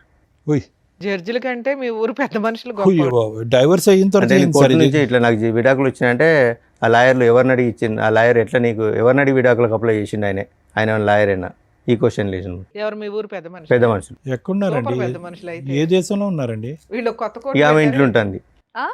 అప్పుడప్పుడు వస్తుంది పోతుంది, మా అందరినీ ఇంట్లోకే బయటికి వస్తే గొడవ. సీరియస్లీ? Yes madam. అదే 2025లో మా ఫాదర్ది 10 years చేద్దామని ఊరికి వెళ్ళాం మేడం. ఆ, ఊరికి వెళ్ళినప్పుడు మేము పాపని రాను, అయితే డాడీ మమ్మీ ఫీజు కట్టట్లేదు ఇబ్బంది పెడుతుంది అంటే, సరేనా నేను ఇస్తారా నువ్వు రా అని చెప్తే వస్తాను డాడీ అన్నది. తర్వాత అదే రోజు ఫోన్ చేస్తే మీరు రావట్లేదు డాడీ అన్నది. ఆ రోజు నైట్ వచ్చింది, నైట్ 10:30కి ఇంటికి వచ్చింది మేడం. ఎవరు వచ్చారు? ఫస్ట్ ఆవిడ ఆ, పిల్లల్ని తీసుకొని వచ్చింది నైట్ 10:30కి. నువ్వు ఇప్పుడు ఎందుకు వచ్చావు, అసలు నీకు ఇంట్లో ఏం హక్కు ఉందని వచ్చినావు అంటే, నాకు పెద్ద మనుషులు రాసిస్తే నీ ఇంట్లోనే ఉంటా అంటే, మరి పెద్ద మనుషులు ఏమన్నా. అప్పుడప్పుడు వచ్చి వెళ్తూ ఉంటుందా? అవును. కాదు, వాడు డిసప్పేర్ అయ్యాడా? Age madam. వాడు గడ్డి పెట్టారు కదా, వాడు వెళ్ళిపోయినట్టేనా పిక్చర్లో? లేదు లేదు, వాడు ఉన్నాడా? ఉన్నాడు స్టిల్. నవంబర్లో కూడా నాకు కనిపించాడు. కాదు, వాడితో ఉన్నాడా ఒక అంటే బతుకున్నాడా అని కాదు సార్. సంబంధం ఉందా? మీ ఆవిడతో సంబంధం ఉందా? సంబంధం ఉందా? చూశాను, ఉన్నాయి సార్. మరి ఏంటి అక్కడ సంబంధం పెట్టుకుని ఇక్కడ పార్ట్ టైం ఏంటి? అసలు ఆవిడ ఎవరు? అంటే ఇప్పుడు- ఫోటో ఒకసారి చూపిరా. అంటే ఇప్పుడు పెద్ద మనుషులు ఏం చేస్తున్నారంటే మా దగ్గరికి న్యాయం కోసం వచ్చింది కదా, మేము ఏదో ఒకటి న్యాయం చేయాలి ఉంటుంది. అసలు మమ్మల్ని నుంచి ఏం సరే, మాట్లాడేసలేదు. మీ ఊర్లో 2 గ్రూపులు ఉంటాయి. ఆవిడ వాళ్ళ పెద్ద మనుషుల దగ్గరికి వెళ్ళింది, వాళ్ళు ఏదో ఇచ్చారు. మీరు కూడా ఓ పెద్ద మనిషి దగ్గరికి వెళ్తే వాళ్ళు కూడా ఒక శాసనం రాసేస్తారు. ఇక లా అండ్ ఆర్డర్, కాన్స్టిట్యూషన్స్ ఇవేనా వద్దు, చక్కగా పెద్ద మనుషుల దగ్గర కూర్చుంటే అయిపోద్ది. 2025 మా ఫాదర్ ఇట్లా 10 years చేద్దామంటే వెళ్ళాం మేడం. వచ్చింది నైట్ 10:30కి వచ్చింది. నువ్వు ఎందుకు వచ్చావు, ఇప్పుడు నీకేం అవసరం అని వచ్చినావు, అసలు నీకు ఏం రైట్స్ ఉన్నాయని వచ్చినాడికి అంటే నాకు పెద్ద మనుషులు రాసిచ్చారు. అంటే పెద్ద మనుషులు ఏమని రాసిచ్చారు, సాటర్డే మండే నుంచి ఫ్రైడే వరకు అక్కడ హైదరాబాద్లో కాపురం చేయి, ఫ్రైడే సాటర్డే సండే నా దగ్గర కాపురం చేయమని రాసిచ్చారా అని అంటే వాళ్ళ తమ్మునికి ఫోన్ చేసింది అన్నమాట. శేఖర్ నన్ను ఇంట్లోకి రానివ్వట్లేదు, గొడవ పెడతాను, కొడతాను అని. పోలీసులకి ఎందుకు కంప్లైంట్ ఇవ్వలేదు? వన్స్ డైవర్స్ అయిపోయినాక అమ్మాయి ఆ సరౌండింగ్స్ కి రావడానికి కూడా లేదు, పోలీసులకు కోర్టు ఆర్డర్ లేకుండా. అదే రోజు ఆమె వాళ్ళ తమ్ముడు చేసిన తర్వాత 100 డయల్ చేసింది. మా అత్తయ్యను మా హస్బెండ్ నన్ను ఇంట్లోకి అరెస్ట్ చేస్తాను, ఇంట్లోకి రానివ్వట్లేదు. చెప్తారు కదా డైవర్స్ వచ్చినాయి అంటారు పేపర్లో. అయితే కానిస్టేబుల్ ఉండి ఈ నైట్ 10 గంటలకు గొడవ ఎందుకమ్మా, మీరు ఉండి వేరే ఇంట్లోకి ఎక్కడ ఉండండి. తెల్లారండి కానిస్టేబుల్ చెప్పాడు వేరే ఇంట్లో ఉండమని. కానిస్టేబులే చెప్పాను మేడం, వేరే ఇంట్లో ఉండండి. ఇప్పుడు ఈ నైట్ ఇప్పుడు ఆమె ఏదో ఒకటి అంటే మీరు ఏదో ఒకటి అంటారు, గొడవ అవుతుంది అంటే వెళ్ళిపోయినాం మేడం. నైట్ 1 o'clock వాళ్ళ తమ్ముడు ఒక 6 రౌడీలను తీసుకొని అక్కడికి వచ్చింది. ఇప్పుడు రండి మాట్లాడదామని మా మాట్లాడడానికి లేదు మేడం, ఒక 6 రౌడీలను తీసుకొని వచ్చి మీద దౌర్జన్యం చేశారు. మా పాప ఏం చేసింది, మా సిస్టర్ని చెప్పి తీసుకొని కొట్టింది. చెప్పి తీసుకొని కొడితే లేడీస్ కొట్టుకుంటారు. మీ సిస్టర్ ని కొట్టిందా మీ అమ్మాయి? ఎందుకు గొడవ రెచ్చగొట్టాలని. మీ పాప మీకే Yes, కదండి madam. ఫేవర్. అక్కడ వాళ్ళు చెప్పినట్టు ఉంటుంది, ఇక్కడ నాకు ఫోన్ చేసి డాడీ నన్ను ఇబ్బంది పెడతారని నాకు చెప్పి మహానటి. ఓకే, చిన్నపిల్ల ఏమి అనలేం. చెప్పి తీసుకొని కొట్టేసరికి మా చెల్లె మా పాపను కొట్టింది. వాళ్ళిద్దరూ కొట్టుకుంటే బయటకు వెళ్ళిండ్రు. వాళ్ళ తమ్ముడు ఏం చేసిండు, వెనక నుంచి మా మీద ఇంతలా రాయి ఎత్తేసిండు. జస్ట్ మా అమ్మ కాలు స్కిడ్ అయ్యేసరికి ఇట్లా రాసుకుంటూ వెళ్ళింది. ఎవరు మీ అమ్మగారికి? మా అమ్మగారికి రాసుకుంటూ వెళ్ళిన తర్వాత ఇదంతా మీ నాన్నగారు 10th anniversary రోజు? ఎస్ సార్, అంటే తెల్లారితే 10th anniversary తెలియండి. అదే నైట్. మీరు చెప్తున్నవన్నీ నిజాలేనండి. Yes madam. ఇప్పుడు మీ ఆవిడతో మాట్లాడితే ఫస్ట్ వైఫ్ తో ఇప్పుడు లైవ్ వీడియోలు కూడా ఉన్నాయి మేడం. వాళ్ళు ఇవన్నీ చెప్తుంది. ఇప్పుడు ఈవిడ పరిస్థితి ఏంటి? ఇప్పుడు మీ సతీమణి, ఇప్పుడు భార్య, ఈవిడ పరిస్థితి ఏంటి? ఆవిడ ఓకే సార్. ఈవిడ ఓకే అంటే ఏ విధంగా ఓకే? ఇంత యుద్ధాలు జరుగుతుంటుంటే ఇంట్లో ఆవిడకి ఓకే ఎలా అవుతుంది?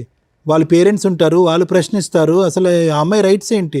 ఇంకా మీ గొడవలు పెళ్లికి ముందు ఉన్నాయి, పెళ్లి తర్వాత ఉన్నాయి, విడాకులు అయిన తర్వాత ఉన్నాయి, ఎప్పటికీ కంటిన్యూ అవుతూనే ఉన్నాయి. మీరు మీ ఆవిడ అప్పుడు ఏం మాట్లాడలేదా? నువ్వు ఎందుకు వచ్చావు, మీరు ఎలాగో మాట్లాడలేదు, మీరు ఎలాగో తిట్టట్లేదు, పోనీ ఆవిడ కూడా మాట్లాడలేదా డివోర్స్ అయ్యాక ఎందుకు వస్తున్నావు అని చెప్పి? ఆవిడ లేరా అప్పుడు ఇంట్లో?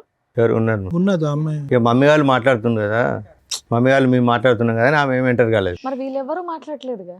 అదే రోజు గొడవ అయిన తర్వాత ఏమైంది? హాస్పిటల్ నెక్స్ట్ డే రండి పోలీస్ కానిస్టేబుల్ అన్నాడు. ఆ కథ ఏమైందో చెప్పండి. స్టేషన్కి వెళ్ళినాం. Very good. స్టేషన్కి వెళ్ళి ఇట్లా కంప్లైంట్ ఇస్తామంటే వాళ్ళు కూడా కంప్లైంట్ తీసుకొని వస్తున్నాడు అండి.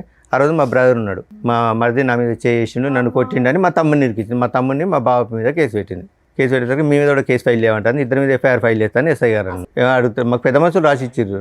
సార్, పోలీసులు పెద్ద మనుషుల జడ్జిమెంట్లు ఎందుకు ఒబే చేస్తారండి? మీరు డైవర్స్ పేపర్ చూపించాలి కదా. చూపించిన మేడం, చూపించిన పెద్ద మనుషుల లీడర్షిప్ అన్నారా? ఏ పోలీస్ స్టేషన్ చెప్పండి, నాకు ఇప్పుడు మాట్లాడతాను. కొడకన్ల పోలీస్ స్టేషన్ మాట్లాడించండి. ఏఎస్ఐ అన్నాడా?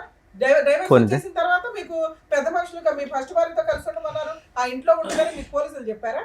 ఎక్కడ వెళ్ళలేదండి. ఇప్పుడు పోలీసులు అంటే పోలీసులు ఆ ఇంట్లో ఉండమని మీ వైఫ్కి చెప్పారా? చెప్పలేదు మేడం. మీరు ఏ విషయం క్లారిటీగా అంటే మాట్లాడారు? మీరు తీర్మానం ఇచ్చినందుకు ఆమె ఇంట్లో ఉంటుంది, ఇట్లా చేస్తుంది. మరి ఏంది పరిస్థితి అంటే పెద్ద మనుషులు ఎస్ఐ గారికి ఏమన్నారంటే, సార్ ఇంకోసారి మేము రానివ్వము, అమ్మాయిని ఇంట్లోకి రానియమన్నాడు.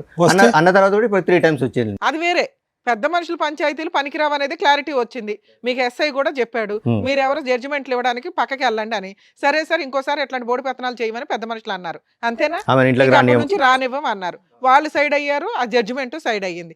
మీ వైపు అయినా లెక్క చేయకుండా వస్తుంది. ఇప్పుడు చిన్న చిన్న వాటికి మొన్న పోలీస్ స్టేషన్ లో కేసులే వేశారు. నస తప్ప ఏమీ లేదు ఇందులో. అంటే మధ్యరాత్రి కొట్టడానికి వస్తే నా హ్యాండ్ ఇరిగింది, మా మమ్మీకి తలకాయ వెలిగింది. అయినా మీ కేసు తీసుకోరు, అలాగే వాళ్ళు వేసిన కేసులు తీసుకోరు. ఈ నస మీకు నడుస్తానే ఉంది. మిమ్మల్ని నమ్ముకొని వచ్చిన సెకండ్ వైఫ్ అయితే మీకు కష్టాలు పడతానే ఉంది. ఇప్పుడు ఇక్కడికి ఎందుకు వచ్చారు? ఇక్కడికి ఎందుకు వచ్చారంటే మొన్న రీసెంట్ గా ఒక 3 months బ్యాక్ మా పాప ఇంట్లో నుంచి వెళ్ళిపోయింది. పెద్ద అమ్మాయి వాళ్ళు హరాచి చేసి వెళ్ళిపోయిందా, వాళ్ళు దాచిపెట్టారో తెలియదు. తెలియకుంటే నాకు ఫోన్ చేశారు. ఫోన్ చేశారు? పోచారం PS నుంచి ఎస్ఐ గారు ఫోన్ చేశారు. మీ అమ్మాయి మిస్ అయింది, మీ దగ్గరకు వచ్చిందని. నా ఫోన్ పని చేయకుంటే అసలు మీ అమ్మాయితో మాట్లాడుతున్నారు? ఎంత పెద్ద పంచాయతీ పెట్టిన అమ్మాయిని మాట్లాడుతుంది, మీతో మాట్లాడుతుంది. మీ అమ్మాయి వెళ్ళిపోయింది, మీ దగ్గరికి వచ్చిందట, ఇట్లా వచ్చి కంప్లైంట్ ఇచ్చారంటే మా మదర్ ఉంటే నా దగ్గర రాలేదు, మీ అబ్బాయి ఎక్కడ ఉంటే మా అబ్బాయి నా కాంటాక్ట్లో లేడు, మాకు తెలియదు అన్నారు. మధ్యరాత్రి 12 o'clock పోలీసులను తీసుకొని వాళ్ళ దగ్గర ఉంటారని కానిస్టేబుల్ తీసుకొని మా చెల్లె వాళ్ళ ఇంటికి సోదాకు వచ్చింది. 12 గంటలకు వస్తే మా బాబాయ్ ఆయన తిట్టడం ఈ నైట్ 12 o'clock ఏందండి పిటిషనర్ని పట్టుకుని మా ఇంటికి వచ్చేది ఏందండి అని మా బావ వాళ్ళ ఫ్రెండ్ ఒక అన్నాడు. అంటే మైనర్ అమ్మాయి కాబట్టి ఎవరో మైనర్ కాబట్టి తల్లి తండ్రి సంరక్షణ ఉండాలి, సో ఎవరో ఒకరు ఉండాలంటే తర్వాత ఆ రోజు 3 o'clock పాప మా మదర్కి ఫోన్ చేసింది. నానమ్మ నేను ఇక్కడ హన్మకొండ బస్ స్టాండ్లో ఉన్నాను, నన్ను ఇట్లా టార్చర్ పెడతారు, చిత్రహింసలు పెడతారు, నేను ఉండను అందుకే ఇంట్లోకి పారిపోయినా, నేను ఆమెకు ఉండు ఇష్టం. నుంచి పారిపోవడం ఎందుకు? మీకు ఫోన్ చేసి మీ దగ్గరకు వచ్చేయచ్చుగా. అదే. అది తెలివితే అట్లా ఎందుకు ఎవరు అబ్బా? పెడుతున్నారు టార్చర్? వాళ్ళ అమ్మను వాళ్ళ మామ మొన్న రీసెంట్గా వాళ్ళ మామ ఇంట్లో ఫ్రెండ్స్ తోటి పార్టీకి ఏదో బర్త్డే ఫంక్షన్ ఉంటే వెళ్ళిందట. 5 o'clock వచ్చేది 7 o'clock వచ్చిందట. ఎక్కడికి వెళ్ళావని బెల్ట్ తీసుకొని కొట్టి బుట్ కాలుతో అన్నట ఫోన్ చేసి చెప్తుంది. మా ముందు మానటిస్తుంది. మీ అమ్మాయి ముదురు తెలివితేటలు మాకు అర్థం అవుతున్నాయి. ఏ పని చేసిందో మామ, ఇప్పుడు నువ్వు లేవు అక్కడ, మేనమామ కంట్రోల్ పెట్టాలి, పెట్టాడు. ఇగో ఇట్లాగే ఉంటాయి భార్యాభర్తలు విడిపోతే ఆడపిల్లలు కానీ మగపిల్లలు కానీ టీనేజర్స్. ఇది ఒక డ్రామా. వాళ్ళకి ఫుట్బాల్ ఆడుకుంటారు పేరెంట్స్ని, వాళ్ళ క్యారెక్టర్లే పోతాయి. విడిపోయేటప్పుడు ఒక 100 సార్లు ఆలోచించండి. చెప్పండి. ఆవిడ దృష్టిలో ఆవిడ వాడుకుంటుంది, మీకు అవసరం వచ్చినప్పుడు మీరు వాడుకుంటున్నారు ఆ పిల్లని. ఇప్పుడు వాళ్ళ బ్రదర్ తోటి మాకు ప్రాణహాని ఉందా? ప్రాణహాని ఉంది మేడం. పోలీస్ స్టేషన్లో మీ అడ్వకేట్ ప్రైవేట్ కంప్లైంట్ ఇవ్వచ్చు. ఉన్న ఇన్సిడెంట్లు అన్ని ఇప్పుడు పెట్టి పెద్దమ్మాయి ఎక్కడ ఉంది నవీన్ గారు? వాళ్ళ దగ్గర ఉంది, వాళ్ళ దగ్గరే ఉంది. మళ్ళీ అక్కడే చేరింది ఆ అమ్మాయి. అక్కడే చేరింది. మీ దగ్గరకు వచ్చేస్తానని అనట్లేదు. వచ్చేస్తా అని మాతో చెప్తుంది. అంటే ఇంట్లోంచి నేను వెళ్ళిపోయేటప్పటికే ఇంట్లోంచి బయటకు వెళ్ళినప్పుడే మీ అమ్మాయి మీకు ఫోన్ చేస్తుంది. వెళ్ళి మిగతా టైంలో స్టేషన్లో చేయదు. కంప్లైంట్ ఇవ్వాలి అంటే సరే ఇస్తారు డాడీ అంటుంది, ఇవ్వట్లేదు. సరే ఇప్పుడు ఇవన్నీ ఎందుకు? వాళ్ళు మీ దగ్గరకు వచ్చినప్పుడు ఏ నష్టం జరుగుద్దో పోలీసులకు కంప్లైంట్ ఇవ్వడం, సర్దుకోవడం, మీ పని ఏదో మీరు చూసుకోవచ్చు. ఎందుకు వాళ్ళ ఇంట్లో ఏం జరుగుతుంది ఈ నశ ఎందుకు మీకు? ఎవరింట్లో మీకు డైవర్స్ వచ్చినాయి, అయిపోయాయి. పెద్ద మనుషులు ఏదో పిలిచారు, అది క్లియర్ అయిపోయింది. 4 పీకారు, అది క్లియర్ అయిపోయింది. ఇప్పుడు మీ సెకండ్ వైఫ్తో మీరు ప్రశాంతంగా ఉంటే అప్పుడప్పుడు ఏదో న్యూస్ జరిగిద్ది, దాని మీద అడ్వకేట్ చూసుకుంటారు, పోలీసులు చూసుకుంటారు. దీన్ని ఎందుకు ఇంత రోజు అమ్మాయి ఏం చేస్తుంది, వస్తుందా రాదా, భార్య ఏం చేస్తుందా, వస్తుందా రాదా, ఇంటి మీద బామ్మర్ది ఏం చేస్తాడు, వస్తాడా, నలుగురు వేసుకొని రారా, ఇదెందుకు ఇంత ఆలోచిస్తున్నారు మీరు? మీకు మీ ఫస్ట్ వైఫ్ మీద ఏమన్నా ఫీలింగ్స్ ఇప్పటికీ ఉన్నాయా? లేవు, ఫుల్ స్టాప్. మీ పెద్ద అమ్మాయి మీద మీకు ఏమన్నా అమ్మాయి కావాలి అనేటటువంటిది ఉందా? ఆ అమ్మాయి అక్కడ హెరాస్ గురవుతుంది, తల్లిలాగా లైఫ్ నాశనం అవుతుందేమో అని ఆ అమ్మాయిని సేవ్ చేయాలనుకుంటున్నారా? మిమ్మల్ని నమ్ముకుని వచ్చిన సెకండ్ వైఫ్ మీద మీకేమీ లేదా? ఉన్నది మేడం. ఏమంటండి, ఏమన్నా ఉందా? మాకే కోపం వస్తుంది. సెకండ్ వైఫ్కి రావాలి అసలు. ఏంది తింగరగాడిని ఎట్లా పెట్టుకుని కవర్ చేస్తున్నామని సెన్స్ ఉందా? ఉన్నప్పుడు భార్య క్యారెక్టర్ లేదని అంటున్నారు, క్యారెక్టర్ లేని భార్య కావాలంటున్నారు. కూతురేమో ఒకసారి నాకు ఫేవర్, ఒకసారి అమ్మకి ఫేవర్ అంటున్నారు. వాళ్ళు వద్దు అనుకుని డైవర్స్ చేశారు, వచ్చేసింది. అయినా ట్రై చేశారు, రాలేదు. వన్స్ మీరు పూర్తిగా క్లోజ్ అయిపోతున్నారు, వేరే అమ్మాయిని చేసుకొని అని తెలిసినాక ఆవిడ వచ్చినాక మిమ్మల్ని నమ్ముకొని ఎవరమ్మ ఒక అమ్మాయి వచ్చి విత్ క్యారెక్టర్తో వచ్చి మీ పక్కన కూర్చున్నప్పుడు ఆవిడకి ఎక్కువ ఇంపార్టెన్స్ ఇచ్చుకోవాలి సెకండ్ వైఫ్కి. ఈ అమ్మాయిది చిన్న చిన్న నసలు కొన్ని రోజులు జరుగుతాయి, ఆ నసలేవో క్లియర్ చేసుకోవాలా, ఊరుకోవాలా. స్టిల్ ఇప్పటికీ తవ్వుకుంటున్నారు మీరు ఇదే పనిగా. సంపాదించేది పావల, పంచాయతీలు 100. సరే ఓకే, ఇక్కడికి ఎందుకు వచ్చారు? ఇప్పుడు నా అడ్రస్ తెలుసుకోవడానికి ఏదో ఒకటి పాపని ఎర్రగా వాడుతుండ్రు, లేకపోతే అక్కడికి వెళ్ళి మా మమ్మీని అరెస్ట్ చేసి చేయొచ్చు కదా సార్, మీ చేతిలో ఉంది ఆయుధం, ఫోను. అంటే ఇంటికి వెళ్ళి మమ్మీని అరెస్ట్ చేస్తాను మేడం. మీ అమ్మగారు కంప్లైంట్ ఇస్తే అయిపోతుంది. చాలా కంప్లైంట్ ఇస్తే ఎస్ఐ గారు సింపుల్ పెద్ద మనుషులలో మాట్లాడుకుంటున్నారు అంటున్నారు కదా, అడ్వకేట్ని పెట్టుకుంటే ప్రైవేట్ కంప్లైంట్ అయిపోయాయి. Simple process. మీతో పాటు ఎవరైనా వచ్చారా? ఎవరు రాలేదు. వాళ్ళు కూడా నీతోటి మేము తిరగడం వల్ల వాళ్ళు కూడా మమ్మల్ని స్ట్రగుల్ చేస్తారని.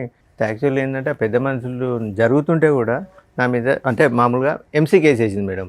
అంటే ఇక్కడ మళ్ళీ పెద్ద మనుషులలో సెటిల్ చేసుకుంటే మళ్ళీ ఎంసీ తిరగాలని నేను ఫీజు కట్టట్లేదు మేడం. సార్ మీతో పాటు ఎవరైనా వచ్చారా? నా రెండో భార్య వచ్చింది మేడం. హలో అండి, మీ పేరు? శ్వేత మేడం. శ్వేత గారు. సో విన్నారు కదండి ఇప్పటివరకు ఆయన చెప్పింది. సో మీరన్నా గట్టిగా ఏదో ఒకటి మాట్లాడొచ్చు కదా. అంటే ఇప్పుడు ఆయనకి కూతురు మీద ప్రేమ ఎక్కువ ఫస్ట్ నుంచి కూడా. నేను ఏం చెప్పినా కానీ వినే సిచ్యువేషన్ లేదు. మీరు బయట నుంచి వచ్చారన్న ఒక ఫీలింగ్ ఒకవేళ ఉంటుంది. నేను ఏమన్నా చెప్పినా అమ్మాయి వచ్చి తండ్రిని కూతుర్ని విడదీసేసింది అని అంటారని నేను ఇప్పుడు వరకు కామ్గా ఉన్నాను. పైగా ఇంకోటి ఏంటంటే నేను ఒక ఆడపిల్లని, ఆ అమ్మాయి ఒక ఆడపిల్ల, ఫస్ట్ నుంచి బాధలు పడుతూనే ఉంది. అంటే వీళ్ళ పేరెంట్స్ ఆమెను ఈయన కలిసి ఫస్ట్ నుంచి పిల్లల్ని ఇబ్బంది పెడుతూనే ఇబ్బంది ఉన్నారు. పెడుతూనే ఉన్నది అని చెప్పేసి నేను కూడా సరే మాట్లాడు అని చెప్పేసి ఊరుకున్నాను నేను. ఓకే, ఇంకా కూతురే కదా అని మాట్లాడమని వదిలేశారు. కానీ ఆ అమ్మాయి ఒక్క నిమిషం శ్వేత గారు, ఇప్పుడు ఆ అమ్మాయి ఆ అమ్మాయి యొక్క మెంటల్ స్టేట్ స్టేబుల్గా ఉందని అనుకోవచ్చా? ఎవరు ఇప్పుడు ఓకే ఇతనికి ప్రేమ ఉంది, ఒక నిమిషం నా మాట వినండి, ఈ యుద్ధాలు గొడవలు ఇవన్నీ చూసి ఆ అమ్మాయి ఆల్రెడీ మెంటలీ డిప్రెస్ అయ్యిందేమో అని నాకు అనిపిస్తుంది. ఆ అమ్మాయికి ఒక స్టెబిలిటీ లేదు, స్నేహితులు గీతులు అనేటటువంటి వరదలో కొట్టుకుపోతుంది. రాత్రి అర్ధరాత్రి అనక అపరాత్రి అనక ఇంటికి వస్తుంది. తిట్టినప్పుడు నాన్న గుర్తు వస్తున్నాడు, తిట్టినప్పుడు ఇంట్లో వాళ్ళు నిలదీనప్పుడు ఆ ఇంట్లో ఉంటుంది. నిజంగా ఆ అమ్మాయికి సపోర్టివ్గా ఇతను ముందుకు వెళ్ళాలి అంటే కనుక ఇతని లైఫ్ మీ లైఫ్ మీ కాపురం రిస్క్లో పడుతుంది. నేను అందుకే సార్ ఎస్, ఇప్పుడు ఈరోజు మీరు ఏంటంటే నేను ఒక ఆడపిల్ల గురించి నేను ఎలా మాట్లాడతాను, వచ్చింది అంటే సవతి తల్లి వచ్చి సొంత కూతురిని దూరం చేస్తుంది అనేటటువంటి మాట దూరం మాట. ఈరోజు అతను ముందుకొచ్చి ఫీజు కడతానన్నా, అతను వచ్చి ఆ అమ్మాయి సంరక్షణ తీసుకుంటానన్నా అంత సాఫీగా జరిగేటటువంటి అంశమా? ఫస్ట్ ఆఫ్ ఆల్ ఆ అమ్మాయి వస్తుందా? దామ్మ తలుపులు తీసే రా అంటే ఆ అమ్మాయి వస్తుందా? I don't think so. అక్కడ వాళ్ళ ఇంట్లో గర్జించినప్పుడు, నిలదీసినప్పుడు, ప్రశ్నించినప్పుడు నాన్న అని అంటుంది, ఆ తర్వాత షట్. ఇప్పుడు ఆ అమ్మాయి గురించి ఇతను అంటే తప్పుగా అనుకోకండి, కూతురు మీద ప్రేమ ఉంటే కనుక ఆ యుద్ధం ఇప్పుడు కాదు ఎప్పుడో మొదలవ్వాలి. ఎప్పుడో కూతురు గురించి యుద్ధం అనేది ఎప్పుడో మొదలవ్వాలి, అప్పుడు మొదలవ్వలేదు. ఎప్పుడైతే విడాకులు అయిందో ఆ అమ్మాయి ఎప్పుడైతే ఫోన్ చేసి నాన్న అంటం మొదలుపెట్టిందో, అమ్మో మా నాన్న నా కూతురు అక్కడ నలిగిపోతుంది అనేటటువంటి ఫీలింగ్లో వస్తున్నారు. నా గట్ ఫీలింగ్, నా అంతరాత్మ ఏం చెప్తుందంటే ఈ మొత్తం సినారియోలో ఒక టీనేజ్లో సైడ్ ట్రాక్ అయినటువంటి ఒక ఆడపిల్ల సిచ్యువేషన్ అడ్వాంటేజ్ తీసుకుంటుంది అన్నది నా అభిప్రాయం. సేమ్. ఇప్పుడు ఆ అమ్మాయి కాదు, ఆ అమ్మాయిని నువ్వే సంరక్షణ చూసుకో, ఆ అమ్మాయిని అమ్మ నువ్వు అక్కడే పెరిగావు, అక్కడే పుట్టావు, అక్కడే మీ అమ్మ దగ్గరే ఇంతకాలం ఉన్నది, నేను చూసింది నా మాత్రమే, ఒక తండ్రిగా నేను నీ మొహం చూసింది నా మాత్రమే, తల్లి అయినా ఎవరైనా అక్కడే నువ్వు చూసుకో అమ్మా అని చెప్పి మీరు వదిలేస్తే కనుక మీ సంసారం బాగుంటుంది. ఇప్పుడు ఏంటంటే ఇతను విడాకులు ఇచ్చాడు, సడన్గా ఇప్పుడు కూతురు సంరక్షణ అనేటువంటి ఆలోచన వచ్చేటప్పటికి 2 పడవల మీద కాలు వేసేటప్పటికి అక్కడ తల్లికి మామకి అగ్గుల మీద గుగ్గులం అవుతున్నారు, ఈ అమ్మాయిని ట్రాప్ చేస్తున్నారు మీరు అనేటటువంటి ఫీలింగ్తో. అంతే కదా శ్వేత గారు? అదే కదా ఇక్కడ సబ్జెక్టు. లేదంటే ఆ అమ్మాయి ఎందుకు ఇక్కడికి వస్తుంది పదే మీ భార్య విడాకులు అయిన తర్వాత? సరే సార్, ఇక్కడికి ఎందుకు వచ్చారు మీరు? ఏం కావాలని వచ్చారు? మేము అంటే ఇక్కడ హైదరాబాద్లో ఉంటాము, అత్తయ్య గారు ఊర్లో ఉంటారు. మేము దొరకట్లేదు అని చెప్పి వెళ్ళి అత్తయ్య గారిని కొట్టుడు, పిల్లలు లేకపోతే పిల్లలా? పిల్లలు, పెద్దమ్మాయి కూడా చెప్పు తీసుకొని కొట్టంటే చెప్పు తీసుకొట్టుడు. ఎందుకమ్మా ఏమని చెప్పి కొడుతున్నారు పెద్దవాడిని? డబ్బులు అడిగిపో. అదే డబ్బులు అడిగిపో. మెయింటెనెన్స్ కాదు మేడం, అదే డబ్బులు, అంతే. డబ్బు ఎంతో కొంత, ఏదో ఎంతో కొంత. ఫీజులు కూడా కాదు, వాళ్ళు అంతే, డబ్బు. ఖర్చులకి డబ్బులు అడిగిపో. నువ్వు ఎందుకు కొట్టావు, నువ్వు ఎందుకు ఇయ్యో అని చెప్పేసి పెద్ద పాప వెళ్ళి, చిన్నదంటే తెలీదు తనకి, పెద్దది వెళ్ళి కొట్టుకుపో అంటే వెళ్ళి కొట్టడం. మరి అదే పాప నాయనమ్మ నేను ఇక్కడ ఉన్నాను, బస్ స్టాండ్ లో ఉంది, నా పరిస్థితి బాగాలేదని చెప్పి ఫోన్ చేసి, ఇప్పుడు మా నంబర్స్ ఏం లేవు తన దగ్గర సార్ మాకు చేయడానికి. నాయనమ్మే హెల్ప్ కోరినటువంటి అమ్మాయి ఈ రోజు నాయనమ్మని కొడుతుందని అంటున్నారు కదా? అంతకుముందు సార్, అంతకుముందు నాయనమ్మ కొట్టుపో ఇప్పుడు అంటే కొట్టడం మానేసి, ఇంటికి రావడం మానేసి ఎంతకాలం అయింది? ఏదో వస్తూనే ఉన్నారు మేడం వాళ్ళు. అంటే కొట్టడం లేదు, అంటే మీరు ఎక్కడ ఉన్నారో తెలియక అక్కడ attack చేస్తారు. 2 months ఒకసారి వచ్చి ఏం చేస్తారు? వచ్చింది 2 days ఉంటుండ్రు వెళ్ళిపోతుంది. పిల్లలేనా ఆవిడ కూడా? ఆవిడ వస్తుంది. వస్తారు మేడం. అప్పుడు ఏం చేస్తున్నారు ఇంట్లో వంట ఎవరు చేస్తున్నారు? వాళ్ళే చేసుకుంటారు. వాళ్ళు చేసేసుకుని వాళ్ళ వరకు ఉండి వాళ్ళ వరకు మళ్ళీ సర్దుకుని వీళ్ళు వెళ్ళిపోతారు. వస్తే శ్వేత అత్తయ్య గారు గారు ఆ 2 days ఎలా నడుస్తుందమ్మా? ఆ 2 days ఎలా నడుస్తుంది? అది తెలీదు సార్ నాకు. కాదు మీ ఇంటికి వస్తుంది ఆవిడ, పిల్లలతో పాటు వస్తుంది. వీళ్ళకి తెలియదు, వాళ్ళ అత్తగారు మా కదా. అత్తగారు ఉండరు. సాటర్డే సండే మమ్మీ ఉండదు. మా సిస్టరు ఇప్పుడు 8 months క్యారింగ్ మేడం, ఇక్కడికి వస్తుందండి. మమ్మీ లేనప్పుడు వస్తుంది, ఓకే ఓన్లీ ఫెస్టివల్స్ చూసుకొని వస్తుంది. ఓకే, ఆ టైంలో మీ అమ్మగారు ఎక్కడ ఉంటారు? సిస్టర్ దగ్గరకు వస్తుంది. లేదంటే ఉన్న ఊర్లోనే అమ్మమ్మ వాళ్ళ ఇంటికాడ ఆ ఉంటాయి. ఇల్లు ఎంత వాల్యూ చేస్తుంది? ఎవరి పేరు మీద ఉంది? అత్తయ్య మా గారి ఫాదర్ పేరు మా మీద మమ్మీ పేరు మీద ఎంత వాల్యూ చేస్తుందండి? అప్రాక్సిమేట్లీ ఒక 6-7 lakhs ఇస్తుంది. సరే సార్, మీకు ఈ హెరాస్మెంట్లు ఇవి ఉన్నాయి, ఏం చేస్తే బెటర్, ఎలా వెళ్తే బెటర్? ఓకే. అది సార్ పాప ఒకసారి మాట్లాడి అసలు ఆ సిచ్యువేషన్ ఏంటి, వస్తే మా దగ్గర ఉంటే మంచిగా ఉండి వాళ్ళకి మాకు సంబంధం లేదు, నేను మా డాడీతో ఉంటాను అంటే తీసుకుంటాం, లేదు నేను అక్కడే ఉంటాను అని అంటే పర్మనెంట్ సెటిల్మెంట్ చేసేసుకుందాం, వాళ్ళకి మాకు సంబంధం లేకుండా. అది సార్. ఇప్పుడు ఎందుకు అంటే ఇవన్నీ విషయాలు అక్కడ విలేజ్లో దాచిపెడుతున్నారు. వాళ్ళ దగ్గర పెద్ద మనుషులు వీళ్ళు వాళ్ళ దగ్గర డబ్బులు వెళ్ళకపోతే పెద్ద మనుషుల్లోకి మిమ్మల్ని కులం నుంచి వెళ్ళేస్తాము, మీరు కులానికి అదేంటి మీకు ఏదన్నా అంటే ఇష్యూ వచ్చినా ఏమన్నా జరిగినా ఏదన్నా అయినా మేము మీ ఇంటికి రాము అని చెప్పేసి నవీన్ గారు డైవర్స్ దాంట్లో పిల్లలకి ఏం చేయాలని కండిషన్స్ ఉన్నాయి? ఏం ఉండవు సార్, ఎక్స్పర్ట్ ఆర్డర్స్ కదా. అంతే madam. Okay, she is not happy about the. అది సార్ విన్నారు కదా, మీరేమంటారు? మేడం ఈ ఇష్యూలో శ్వేత గారు, నవీన్ గారు, ఇది చాలా చాలా సాగుతున్నటువంటి కేసు. యూజువల్గా మనం ఏమనుకుంటా ఉంటే కనుక మేము కానీ చూసేటటువంటి ప్రేక్షకులు కానీ అమ్మ డైవర్స్ అయిపోయింది ఇంకెక్కడితో అయిపోయింది మీరిద్దరు హ్యాపీగా, అది ఇతని దురదృష్టం అనుకోవాలా మీ నరకం అనుకోవాలా నాకు తెలియదు, కానీ డివోర్స్ అయిపోయింది కదా అంత హ్యాపీగా ఉంది పేపర్స్ వచ్చినాయి కదా ఇతను చేసుకుంటే సేఫ్ అన్నట్టుగా మీకు తప్పుగా అనుకో. మీకు మ్యారేజ్ అయిందమ్మా ఇంతకుముందు? అది అయిపోయి అదంతా క్లోజ్ అయిపోయింది, అదంతా హ్యాపీగానే ఉంది, మీ సైడ్ ఏం ట్రబుల్ లేదు, మీకు అక్కడి నుంచి ఏం చిల్డ్రన్ లేరు మీకు. ఓకే, ఇప్పుడు ఏంటంటే అందరికంటే ఇక్కడ అన్నిటికంటే నాకు చూడవలసింది బాధగా ఎవరికి ఉందంటే మీ గురించి నాకు బాధగా ఉంది శ్వేత గారు. ఆల్మోస్ట్ ఇది 2.5 years బట్టి మీరు సఫర్ అవుతున్నారు కదా, 2 years బట్టి 2 years బట్టి సఫర్ అవుతున్నారు. అంతా క్లోజ్ అయింది కదా హ్యాపీగా ఉందాం, నాకంటూ ఏ రెస్పాన్సిబిలిటీ లేదు, ఇతనితో కొత్త జీవితం ప్రారంభిద్దాం అంటే కనుక డివోర్స్ అయిపోయినటువంటి పెళ్ళం వచ్చి భార్య వచ్చి ఇప్పటికీ కూడా ఇబ్బంది పెట్టేటటువంటి దురదృష్టకరమైన పరిస్థితి చాలా రేర్గా చూస్తాం. నా వరకు అయితే లాయర్ మేడం చాలా చూసుంటారు కానీ చాలా రేర్గా చూస్తాం. అయితే ఇదేంటంటే ఇక్కడ తప్పుగా అనుకోకండి అమ్మ, ఇక్కడ నవీన్ గారిది కూడా తప్పు ఉంది శ్వేత గారు. ఇక్కడ ఏంటంటే కర్ర ఎరగదు పాము చావదు అన్నట్టుగా ఈ దరిద్రంగా ఇంత అంటే ఎంత దరిద్రంగా ఉందంటే ఇది ఒక పక్క నుంచి పిల్లలు నాశనం అయిపోతున్నారు. ఆ అమ్మాయిలు ఇద్దరు కూడా వాళ్ళ మెంటాలిటీ ఏంటి, వాళ్ళ వ్యక్తిత్వాలు ఏంటి, వాళ్ళు చదువుకుంటున్నారా లేదంటే ఆస్తుల గురించి పోరాడుతున్నారా, దండయాత్ర చేస్తున్నారా, నాయనమ్మ ఇంటి మీద దండయాత్ర చేస్తున్నారా, లేదంటే దొరికితే మీ ఇళ్ళ మీద దండయాత్ర చేస్తున్నారా, అక్కడ తల్లి మామయ్యతో చేతులు కలిపి ఈరోజు వాళ్ళ జీవితాలు ఎటుపోతున్నాయి అనేటువంటి గత్తెప్పినటువంటి పరిస్థితిలో వాళ్ళు ఉన్నారు ఈరోజు. ఎందుకు ఈరోజు నవీన్ గారు ఇప్పుడు ఎందుకంటే ఆవిడతో మనం మాట్లాడలేదు, ఆవిడ ఉద్దేశం ఏంటి, ఆవిడ ఎవరితో ఎటువంటి సంబంధం పెట్టుకుంది అనేటటువంటి అంశం ఈరోజు ఇతను చెప్పినటువంటి దాన్ని బట్టి మనం వీ కెనాట్ డిక్లేర్ చేయటం కూడా కాదు. ఆవిడతో మాట్లాడదామని ప్రయత్నం చేసేటప్పటికి ఆవిడ ఫోన్ మాట్లాడటానికి అంగీకరించలేదు. ఇక నవీన్ గారిని ఎందుకు నేను తప్పుపడుతున్నాను అంటే 3 అంశాలు. ఒకటి తాగుడు, ఆవిడకి ఎక్కడో నమ్మకం పోయింది. ఓకే సరే, ఆవిడ వెళ్ళిపోయిన తర్వాత తాగాడా ముందు ఉన్నప్పుడు తాగాడా అనేటటువంటిది అదొకటి. అది చిన్న అంశం వేశారు, ఇప్పుడు మానేశాను కదా ఇప్పుడు ఏం తాగట్లేదని మీరు అంటారు, అది పక్కన పెట్టండి. రెండోది ఏంటంటే బాధ్యత. ఆవిడ ఏంటంటే మొదటి నుంచి ఇతను పని చేయాలి, ఇది చేయాలి, అది చేయాలంది.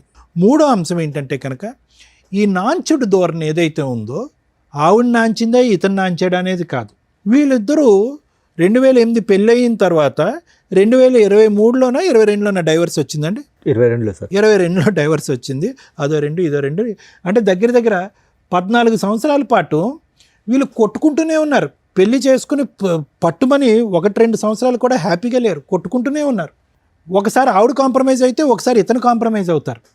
ఏది ప్యారలల్గా ఇతను చెప్పినప్పుడు ఏది ఆవిడకి 2013-14 నుంచి ప్యారలల్గా ఇంకొక వ్యక్తితో సంబంధం ఉంది అనేటటువంటిది తెలిసినట్టు కూడా ఆవిడ ఇతని లెక్క ప్రకారం చెప్పిన లెక్క ప్రకారం అక్కడ ఒక గర్భం దాలుస్తుంది, ఆ గర్భాన్ని తీసేస్తుంది, ఆ ప్రెగ్నెన్సీ ఆవిడ అబార్ట్ చేసుకుంటుంది.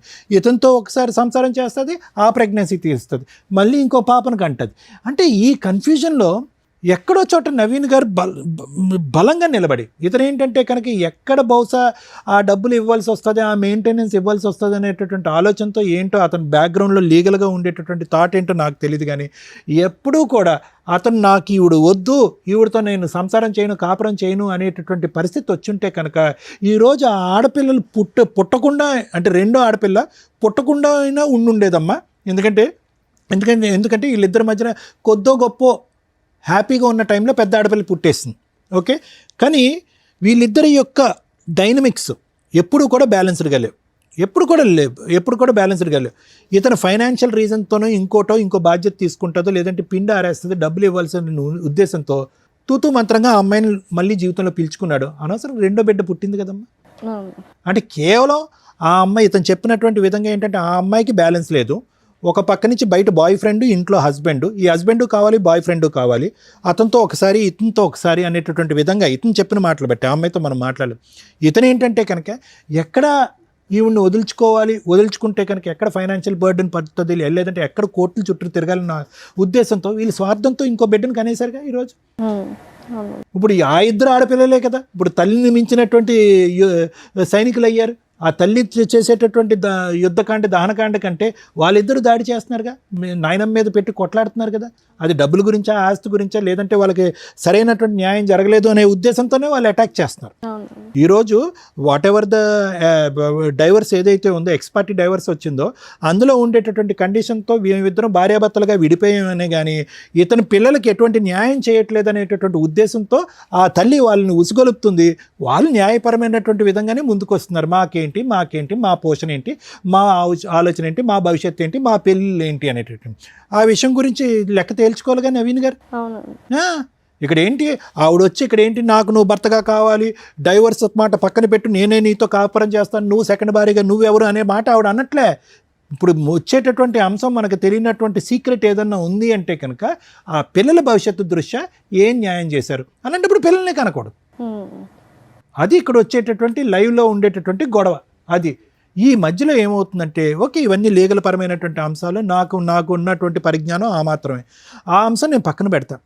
కానీ ఇక్కడ తేల్చుకోవాల్సిన ప్రేక్షకులకు ప్రత్యేకంగా చెప్పేటటువంటిది అంశం ఏంటంటే భార్యాభర్తల మధ్యన మీ ఇద్దరి మధ్యన ఏమైనా డిఫరెన్సెస్ ఉంటే ఐదర్ మీడియేషన్ కానీ లేదంటే కౌన్సిలింగ్ ద్వారా కలిసే అన్నటువంటి ప్రయత్నం చేయండి, లేదంటే లీగల్ పరమైనటువంటి స్టెప్స్ తీసుకుని విడిపోవటానికైనా ప్రయత్నం చేయండి. ఏదైనా కూడా త్వరగా జరగాలి. ఆ న్యాయం కలిసి ఉండేటటువంటి న్యాయం అయినా త్వరగా జరగాలి, లేదంటే విడిపోయేటటువంటి న్యాయం అయినా జరగాలి. ఎందుకంటే ఇందులో ప్రత్యేకంగా ఈ యుద్ధంలో పిల్లలు పావులు అవుతారు, ఫైనల్గా పిచ్చి వాళ్ళు అవుతారు. ఇప్పుడు చూడండి ఆ పిల్లలు పెద్ద అమ్మాయి ఖచ్చితంగా నేను చెప్తున్నాను ఆ అమ్మాయి మానసికపరమైనటువంటి స్టెబిలిటీ మీద ఒక క్వశ్చన్ మార్క్ ఉంది, చదువు సంధ్యల మీద ఎటువంటి దృష్టి పడుతుంది అనేటటువంటి అంశం మీద ఒక క్వశ్చన్ మార్క్ ఉంది, వ్యక్తిత్వం ఏం మారిపోతుంది అనేటటువంటి దాని మీద క్వశ్చన్ మార్క్ అవుతుంది.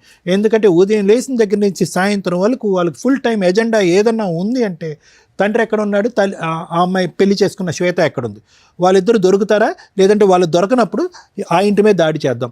మాకేం రావాల్సినటువంటిది కరెక్టే, వాళ్ళు ఫైట్ చేసేటటువంటిది బహుశా వాళ్ళు ఆడపిల్లలు ఫైట్ చేసేటటువంటి దాంట్లో న్యాయం ఉందండి. ఎందుకంటే మీరిద్దరు సుఖ సంతోషాలని సింపుల్గా డైవర్స్ వచ్చేసింది, మీరిద్దరు హ్యాపీగా ఉన్నారు, రేపో మాపో మీకు ఒక పిల్లో పుడుతుంది, మా పరిస్థితి ఏంటి అనేటటువంటి అభద్రత గురించి మాట్లాడుతున్నారు ఆ పిల్లలు. దానివల్ల వాళ్ళు మానసికంగా డిజాస్టర్ అయిపోతున్నారు. దాంతోపాటు ఏంటంటే వాళ్ళ అమ్మ ఒక పక్క నుంచి వాళ్ళ మావయ్య ఒక పక్క నుంచి వాళ్ళిద్దరు బ్రెయిన్లో ఫీడింగ్ ఇచ్చేటప్పటికి ఇద్దరు ఆడపిల్లల యొక్క మానసిక పరిస్థితి కంప్లీట్గా ఇంబ్యాలెన్స్ అయింది. సో నా వరకు ఏంటంటే ఎవరైనా కూడా దయచేసి పిల్లల మీద ఇటువంటి ప్రభావం పడేంత వరకే యాజ్ ఇట్ ఈస్ టీనేజ్లో ఉండేటటువంటి ఆడపిల్లలైనా అబ్బాయిలైనా వాళ్ళ యొక్క ఎడ్రినర్జిక్ రెస్పాన్స్ వల్ల వాళ్ళు కొద్దిగా హైపర్గానే ఉంటారు, అడ్వెంచరస్గానే ఉంటారు, ఛాలెంజింగ్గానే ఉంటారు, స్టబర్న్గా ఉంటారు, మొండిగా. ఇవన్నీ కూడా హార్మోన్ పరమైనటువంటి మార్పు. కానీ అది 30% అయితే కనుక ఇటువంటి మానసిక పరిస్థితి క్రియేట్ చేసేటటువంటి తల్లిదండ్రులు మన స్వార్థపూరితమైనటువంటి ఆలోచనల గురించి ఈరోజు అమ్మాయి ఖచ్చితంగా డబుల్ గేమ్ ఆడట్లే. పెద్ద అమ్మాయి ఇంట్లో వాళ్ళ అమ్మ నాన్న గర్జించినప్పుడు లేదంటే వాళ్ళ అమ్మని మామయ్య గర్జించినప్పుడు ఒక విధంగా. సో నేను అనేది అంటే అది ఒక అంశం అండి నేను ప్రత్యేకంగా చెప్పేది. రెండోది ఏంటంటే ఇప్పటికీ కూడా నాకు తెలిసినటువంటి కొద్దిపాటి పరిజ్ఞానంతో నవీన్ గారు ఈరోజు ఖచ్చితంగా మీరు అనుకుంటే కనుక ఇది ఈజీగా తేల్చుకోవచ్చు, ఇది పెద్ద కష్టం కాదు. మీరు కూడా ధైర్యంగా వెళ్ళి పోలీస్ స్టేషన్లో అనవసరంగా డైవర్స్ అయిపోయిన తర్వాత మా భార్య వచ్చి మా మీద హెరాస్ చేస్తుంది, పిల్లల ద్వారా మా మీద దాడి చేపిస్తుంది అనేటటువంటి విధంగా మీరు పోలీస్ స్టేషన్లో కేసు పెడితే కనుక ఇది ఎక్కడో చోట గీత గీయచ్చు. కానీ మీకున్న భయం ఏంటంటే బహుశా ఇక్కడ ఏంటంటే ఎంతో కొంత లెక్క చెప్పో ఫైనాన్షియల్గా వాళ్ళకు ఒక అడ్వాంటేజ్ ఇచ్చో లేదంటే ఒక భవిష్యత్తు పరమైనటువంటి ఒక గ్యారంటీ ఇచ్చో మీరు బయటపడాలి. దానికి మీరు మెంటల్గా ప్రిపేర్ అవ్వలేదు. పెద్ద పాప పాడైపోతుంది, అక్కడ హెరాస్మెంట్ గురవుతుంది, వాళ్ళ అమ్మ దారిలో నడుస్తుంది కాబట్టి నేను పెద్ద పాప మీద జాలి చూపెడుతున్నానంటే కన్న కూతురు కాబట్టి మీకు ఆ ఫీలింగ్ ఉంటుంది. కానీ అది ఇక్కడ ప్రయారిటీగా మాట్లాడవలసినటువంటి అంశం కాదు, అది మనస్ఫూర్తిగా మీ ఆలోచన కూడా కాదు. ఎక్కడ పిల్లలకి లెక్క చెప్పాలో, ఏ విధంగా వాళ్ళు భవిష్యత్తును నిలబెట్టాలో, ఏ విధంగా బాధ్యత తీసుకోవాలో, ఏ విధంగా పెళ్ళిళ్ళు చేయాలో, ఏ విధంగా వాళ్ళిద్దరికి ఒక ఫైనాన్షియల్ స్టెబిలిటీ ఇవ్వాలో అనేటటువంటి ఈ ఎజెండాను చూసి బహుశా మీరు భయపడుతూ ఆ హెరాస్మెంట్కి ఒక పక్క నుంచి మీరు దాసోహం అంటున్నారే కానీ ఆ బ్యాలెన్స్ ఆ లెక్క అనేటటువంటిది తేల్చుకోవటానికి మీరు ఇష్టపడండి. మీరు ఎప్పుడైతే కనుక ఆ లెక్క అనేటటువంటి తేల్చుకుంటారో ఈ కాన్స్టెంట్గా మీ భార్య దగ్గర నుంచి కానీ మీ కూతురుల దగ్గర నుంచి కానీ మీకు కానీ మీ అమ్మగారి మీద కానీ జరిగేటటువంటి హెరాస్మెంట్కి ఫుల్ స్టాప్ చెప్పలేరు అనేటటువంటిది నా అభిప్రాయం. Thank you sir. Madam sir ఇప్పుడు ఏమైనా కేసులు పెండింగ్ ఉన్నాయా? ప్రజెంట్ ఏం లేవు. మొదటి భార్య హక్కులు వర్సెస్ రెండో భార్య హక్కులు వర్సెస్ భర్త హక్కులు, వీటి గురించి కొంచెం బేసిక్ నాలెడ్జ్ ఉంటే ఈ కేసు ఇక్కడ దాకా వచ్చేదే కాదు. ఇక్కడ అప్రిషియేట్ చేయాల్సిన వ్యక్తి ఎవరు అంటే సెకండ్ వైఫ్. ఎందుకు అంటే ఒక వ్యక్తిని నమ్మి ఆల్రెడీ ఫస్ట్ ఏదో డైవర్స్ అవుతాయి, సెకండ్ వ్యక్తిని నమ్మినప్పుడు ఏం చూసింది అంటే డైవర్స్ పేపర్ చూసింది. ఏంటి డైవర్స్ పేపర్స్? ఎక్స్పార్టీ ఆర్డర్స్ వస్తే ఆ ఆర్డర్ లీగల్గా వ్యాలిడా అంటే ఆఫ్టర్ 6 months చేసుకునే మ్యారేజ్ లీగల్గా వ్యాలిడ్. ఇప్పుడు వాళ్ళ ఫస్ట్ వైఫ్ ఛాలెంజ్ చేసి అపీల్ కోర్టులో హైకోర్టులో ప్రొసీడ్ అయితే మీరు చాలా న్యూస్ల్లో చూస్తూ ఉంటారు, డైవర్స్ కేసు పెండింగ్ ఉండగా మ్యారేజ్ వ్యాలిడ్ అని. సగం ఇన్ఫర్మేషనే మీకు తెలుసు. ఇలాంటిది వ్యాలిడ్. ఎలాంటిది? అతను ఎక్స్ పార్టీ ఆర్డర్సో ఏదో తెచ్చుకున్నాక 6 మంత్స్ దాటిపోయినాక వాళ్ళు డైవర్స్ కేసు హైకోర్టులో అప్పీల్‌కి వేసుకున్నప్పుడు, ఈ మ్యారేజ్ డిలే లేతే లోయర్ కోర్ట్‌లోనే రీఓపెన్ చేసినప్పుడు డిలే అయిపోయింది. లిమిటేషన్ అయిపోయింది. లిమిటేషన్ తర్వాత చేసుకునే మ్యారేజ్ లీగల్‌గా వ్యాలిడ్. సో, ఆ డైవర్స్ కేస్ కంటిన్యూ అవుతూనే ఉంటుంది. ఫైనల్‌గా జడ్జి గారు అట్లాంటి కేసుల్లో కొంత కాంపెన్సేషన్ ఆర్డర్ చేస్తారే తప్ప, ఈ సెకండ్ మ్యారేజ్ వ్యాలిడ్ కాదు అని అనరు. సో, ఎవరన్నా జెంట్స్ గాని, లేడీస్ గాని మీకు X party orders, divorce copies కనుక చూపిస్తే 6 మంత్స్ కంప్లీట్ అయిందా లేదా చూసుకొని ఆఫ్టర్ 6 మంత్స్ మ్యారేజ్ చేసుకోండి. అది లీగల్‌గా వ్యాలిడ్. ఫస్ట్ వైఫ్ కానీ, ఫస్ట్ హస్బెండ్ గానీ ఫైటింగ్ చేస్తున్నా కూడా మీకు ప్రాబ్లమ్ లేదు. అవి ఫర్దర్‌గా నడుస్తూ ఉంటాయి. కానీ యూజ్ ఏముంది? ఇప్పుడు ఈ సెకండ్ వైఫ్ హరాస్మెంట్ పడుతున్నట్టు లెక్క. ఆ అమ్మాయికి వేరే ఆప్షన్ లేదు. ఇక్కడ భర్త మంచోడా, చెడ్డోడా, భర్తతో హ్యాపీనెస్ ఏముంది? ఈ మంచి చెడుల గురించి ఆలోచించడం కంటే భర్త ఉంటాడా, ఓడతాడా అనే కన్‌ఫ్యూజన్‌లోకి వెళ్ళిపోతుంది. ఎందుకంటే భర్త హ్యాపీగా లేడు. ఫైనాన్షియల్‌గా సంపాదించడం మీద కాన్సంట్రేషన్ లేదు. సెకండ్ వైఫ్‌ని బాగా చూసుకునే విధం మీద కాన్సంట్రేషన్ లేదు. నా పిల్లలు, నా ఫస్ట్ వైఫ్, మా అమ్మంతా అంటున్నారు, మా ఇంట్లో వాళ్ళని స్టిల్ 15 ఏళ్ల నుంచి 20 ఏళ్ల నుంచి ఏ నస జరిగిందో అది సెకండ్ మ్యారేజ్ తర్వాత కూడా కంటిన్యూ అవుతుంది. ఒకవేళ ఎవరైనా అమ్మాయి గాని అబ్బాయిలకి పెద్ద ప్రాబ్లమ్ ఉండదులెండి. ఎందుకంటే అమ్మాయిలు అన్నీ కట్ చేసుకునే వస్తారు ప్రాపర్‌గా. అబ్బాయిల్ని ఎవరన్నా చేసుకుంటుంటే ఈవిడలాగా సఫర్ అవ్వకండి. ఫస్ట్ వైఫ్ తోటి లీగల్‌గా మిగతా లిటిగేషన్స్ అన్నీ క్లియర్ అవుతున్నాయా లేదా? ఇన్ కేస్ అవ్వకపోతే మీరు బాండ్ పేపర్సో, సేఫ్టీగా ఏదైనా ప్రాపర్టీసో రాయించుకోండి. మళ్ళీ మీ వైఫో, మీ పిల్లలో వస్తే పేగుబంధం ఎట్లాగో ఇప్పుడు ఈయనలాగా బాధపడుతూ ఉంటారు. ఆ నాస మేము పడుతూ ఉండలేం కదా! మమ్మల్ని ఎందుకు విలన్‌గా చూపించటం. మీ అవసరం వాళ్ళకుంది, ఆళ్ళ అవసరం మీకుంది. సో, కాబట్టి మీకేం తక్కువైనట్టు కాదు. సెకండ్ వైఫ్ వచ్చినాక ఆ పిల్లలు రావడం, రాకపోవడం అనేది మీరు ముందుగా మాట్లాడుకుంటే ఈవిడ పడే మానసిక క్షోభ బయటికి చెప్పకుండా. పాపం ఆవిడ ఒక్క మాట మాట్లాడట్ల. అలాంటి క్షోభ పడకుండా ఉంటారు. సేఫ్ సైడ్‌లో ఉండండి. ఎక్స్ పార్టీ ఆర్డర్స్ తీసుకునేటప్పుడే ఇలాంటి వ్యక్తితోటి 6 మంత్స్ తర్వాత మ్యారేజ్ చేసుకుంటూ ఫస్ట్ వైఫ్‌తో ఫుల్ అండ్ ఫైనల్ సెటిల్మెంట్ అవ్వకపోతే నువ్వేంటి, నీ పిల్లలేంటి, మీ ఆస్తులేంటి, నాకేంటి? ఇది రాసుకొని ఒకవేళ మీ నసేదన్నా ఉంటే బయట చూసుకొని గుమ్మం లోపలికి తీసుకురావద్దు. నన్ను ఇన్వాల్వ్ చేయొద్దు. అలా సేఫ్‌గా చూసుకోగలిగితే చేసుకో, లేకపోతే ఇంకో సంబంధం చూసుకోవడం బెటర్ అండి అని క్లియర్‌గా మాట్లాడుకోండి. ఏదో అంటారు చూడు, ముందే మాట్లాడుకోవడం వల్ల 90% ప్రాబ్లమ్స్ క్లియర్ అవుతాయి. శ్వేత గారు విన్నారా? సో, మీరు ఇరుక్కుపోయారు. సో, మీలాగా కొంతమంది సఫర్ అవ్వకుండా ఉండడానికి ఈ రోజున మీరు ఇక్కడి దాకా వచ్చి మాట్లాడడం అనేది కొంత సేఫ్ సైడ్ అని నా ఉద్దేశం. First wife rights versus husband ఈటి గురించి మాట్లాడదాం ఇప్పుడు. ఫస్ట్ వైఫ్ ఇద్దరు పిల్లలుండి అసలు పిల్లలున్న కేసుల్లో నిజంగా వీళ్ళిద్దరూ చాలా పాపం మూటగట్టుకున్నారు. వరస్ట్ ఆఫ్ వరస్ట్ తల్లిదండ్రులు ఏంటి అంటే ఈ రకంగా పిల్లల్ని ఫుట్బాల్ ఆడుకుంటున్నట్లు ఆడుకుంటుంటే నరకం కనిపిస్తుంది పిల్లలకి. దీని గురించి ప్రతి ఫ్యామిలీ కోర్ట్ జడ్జి సఫర్ అవుతారు. ఎందుకంటే పాపం వాళ్ళకి అర్థమైపోతూ ఉంటుంది. మాలాంటి వాళ్ళకి అర్థమవుతూ ఉంటుంది. అరే పిల్లలు ఇంత సఫర్ అవుతారు భవిష్యత్తులో, వాళ్ళు మేబీ ఇప్పుడు చిన్నోళ్ళు అవ్వచ్చు. కానీ అమ్మ దగ్గర పెరుగుతారు 90% మన ఇండియన్ జ్యూరిస్డిక్షన్స్ ప్రకారం, రెస్పాన్సిబిలిటీస్ ప్రకారం. ఎందుకంటే మదర్స్ సరిగ్గా చూడరని. అలాగే తండ్రి తను తానే చూసుకోలేక ఇంకో పెళ్లి చేసుకుంటాడు. ఇంక పిల్లల్ని ఏం చూసుకుంటాడు? 99% అలాగే ఉంటారన్న ఉద్దేశం. మెజారిటీకి ఎప్పుడు ఇంపార్టెన్సీ ఉంటుంది కాబట్టి తండ్రికి కస్టడీ అనేది ఇవ్వరు చాలా సందర్భాల్లో. ఆ కస్టడీ తీసుకుంటే ముందు అబ్బాయిని కాపాడుకోలేం. ఎందుకంటే అది కన్ఫ్యూజింగ్ లైఫ్ స్టైల్ అవుతుంది. ఉంటే ఎవరో ఒకళ్ళ దగ్గర వేరే కంట్రీలో లాగా మనం పులిహార పంచుకున్నట్టు పంచుకోవడం, నీ పిల్లలు నా పిల్లలు కలిపి మన పిల్లలతో ఆడుకుంటారనే పంచాయతీ ఉండదు. సో, తల్లికే ఇస్తారు ఎక్కువగా. ఇక తను వేరే మ్యారేజ్ చేసుకుంటుందా, చేసుకోదా, ఇక వాళ్ళ లైఫ్ స్టైల్ అది వేరు. ఇలాంటి కేసులో పిల్లలు తల్లి కొడుతుంటే, తిడుతుంటే, క్యారెక్టర్ గురించి ఎక్స్‌ప్లెయిన్ చేస్తుంటే తండ్రి దగ్గరికి పారిపోతూ ఉంటారు. వీళ్ళ ఫస్ట్ అమ్మాయి ఒక ఎగ్జాంపుల్. అలాగే తండ్రి ఏదన్నా చెప్తూ ఉంటే తల్లి దగ్గరికి పారిపోతారు. Perfect drama. అమ్మాయిని అనటానికే లేదు. ఆ పాపం అమ్మాయి మెంటాలిటీని ఎవరు అలా క్రియేట్ చేసింది? తల్లిదండ్రులు. నిజంగా ఇలాంటి తల్లిదండ్రులకి పాపం తగిలిద్ది. ఉంటే మీ దగ్గర పెట్టుకోండి. మీ ఎదవ డ్రామాలకి, మీ ఆస్తి పంపకాలకి, మీ మెయింటెనెన్స్‌ల కోసం పిల్లల్ని బలిపశువులను చేయొద్దు. తల్లి నువ్వు పోరాడు.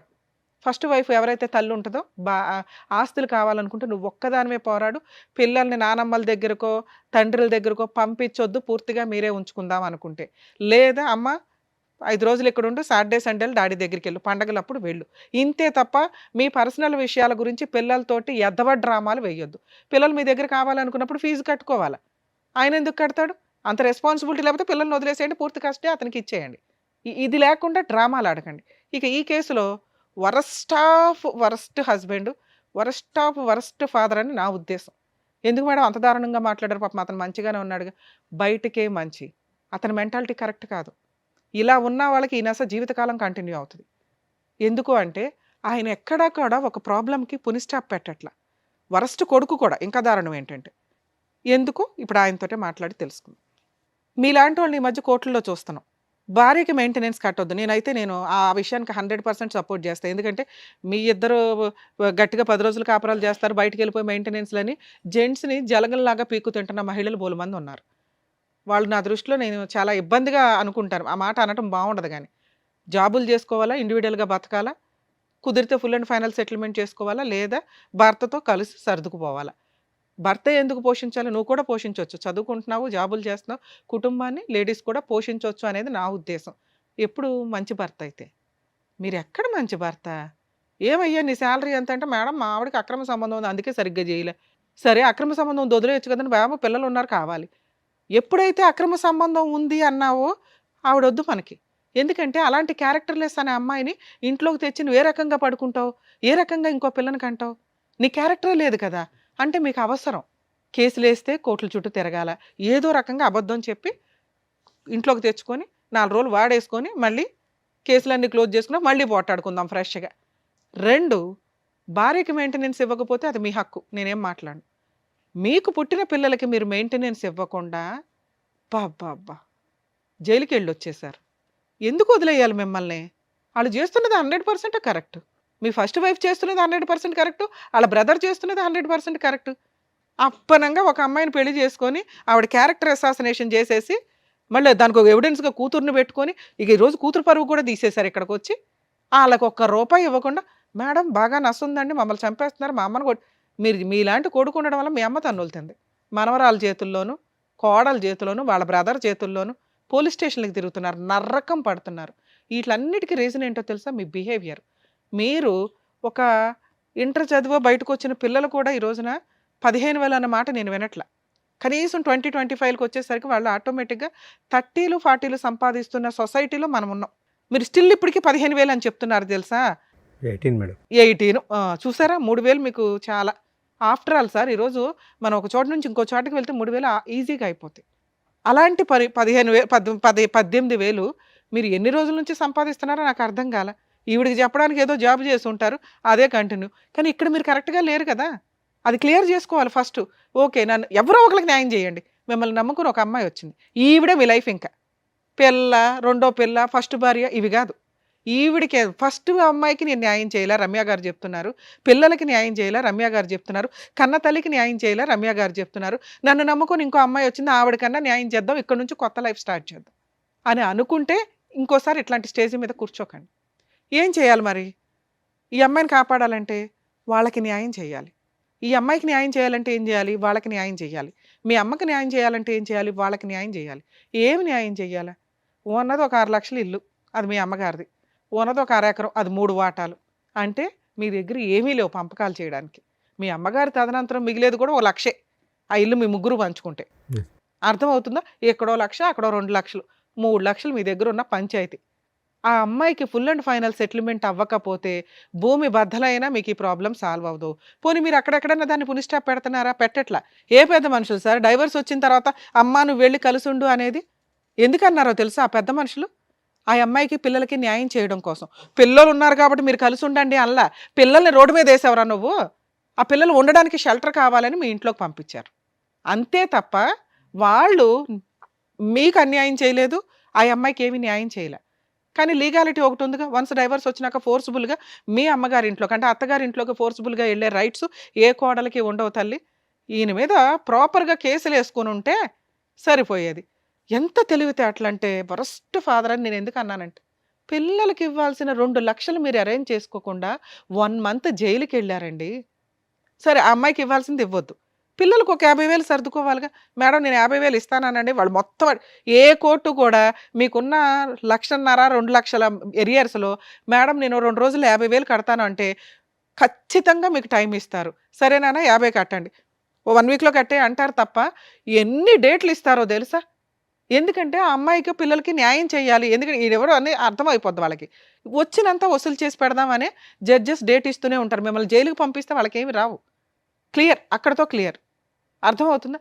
అమ్మ ఇలాంటి కేసుల్లో హస్బెండ్ ఏమి ఇవ్వకపోతే జైలుకి వెళ్తే వెళ్ళనివ్వడు, వాళ్ళకి బుద్ధి వస్తుంది. కానీ అలవాటు అయిపోయింది ఇక్కడ. సో పిల్లలకి మెయింటెనెన్స్ వసూలు చేసుకునే హక్కు మీకు ఉంటుంది. ఈ రకంగా నసగా వెళ్ళటం కరెక్ట్ కాదు. ఎందుకంటే ఇప్పుడు ఈ ఎఫెక్ట్ మీ జీవితం మీద పడింది, ఇతని జీవితం మీద పడింది, పిల్లల మీద పడుతుంది. ఇంకెంత పాపం మూట కట్టుకుంటాం? ఎప్పుడైతే జైలుకి వెళ్ళాడో ఆయన క్యారెక్టర్ అధపాతాళానికి వెళ్ళిపోయింది. పిల్లలకి మెయింటెనెన్స్ ఇవ్వకుండా వెళ్ళిన వ్యక్తి విషయంలో పెద్ద మనుషులు కానీ కోర్టులు కానీ ఏమీ చెయ్యవు. వేస్ట్. ఇంకా అట్లాంటి వాళ్ళు ఉన్నా వేస్ట్ అనుకోండి. దయచేసి పెద్ద మాట మాట్లాడా, మీకు అర్థమైతే బెటర్. కనీసం పిల్లల్ని ఎట్లా ప్రొటెక్ట్ చేసుకోవాలి, పిల్లల్ని ఎట్లా చదివించుకోవాలి. గవర్నమెంట్ చదువులు చాలా ఉన్నాయి తల్లి, చదివించుకోండి. వాళ్ళని ఫుట్బాల్ లాగా ఆడితే రేపొద్దుట ఇవే లక్షణాలు పిల్లకి వస్తాయి. మీలాంటివి తల్లుల దగ్గర పెరిగితే వాళ్ళు ఏం సొసైటీలో ఎలా తండ్రి అంటే ఏంటి, భర్త అంటే ఏంటి, కుటుంబం అంటే ఏంటి తెలియదు. క్రూయల్గా మారిపోతూ ఉంటారు. వాళ్ళకి వాళ్ళు ఏదో చేసుకుంటూ ఉంటారు, సర్వనాశనం అయిపోవాలి డబ్బు కోసం, అంతే. క్యారెక్టర్లే పోతాయి తల్లి, అర్థం చేసుకోండి. మీ పిల్లల కోసం మేము బాధపడుతున్నాం ఇక్కడ. మీ వైఫ్ ఎవరన్నా విని ఉంటే కనుక, ఫస్ట్ వైఫ్ తల్లి రిక్వెస్ట్ చేస్తున్నాను, ఇక వదిలేయండి ఆయన్ని. జస్ట్ కోర్టులో మెయింటెనెన్స్ కేసు ఒకటి వేసుకోండి. మీరు ఎలాగో ఇంకో పెళ్లి చేసుకోరు, ఆయన మెయింటెనెన్స్ కట్టకుండా అప్పుడప్పుడు జైలుకి వెళ్తూనే ఉంటాడు, వెళ్ళనివ్వండి చాలు. పిల్లల ఫీజులు మీరే కట్టుకోండి, ఎందుకంటే ఆయన కట్టడు. మేము ఈరోజు కట్టమని చెప్పినా కూడా ఆయనకు అర్థం కాదు, ఇక్కడ నుంచి సర్దుకొని వెళ్తాడే తప్ప. అంత పర్ఫెక్ట్ వ్యక్తి. సార్ మీ విషయానికి వస్తే, మమ్మల్ని నమ్ముకొని వచ్చారు కదా, మీకు కాస్త లా అండ్ ఆర్డర్ ఉంటుందిగా, న్యాయం చెప్పాలి, చెప్తాం. మీ అమ్మగారిని ప్రొటెక్ట్ చేసే రైట్స్ మీకు చాలా ఉన్నాయి. మీరు ఎక్కడా కూడా ప్రాపర్ వేలో వెళ్ళట్లా.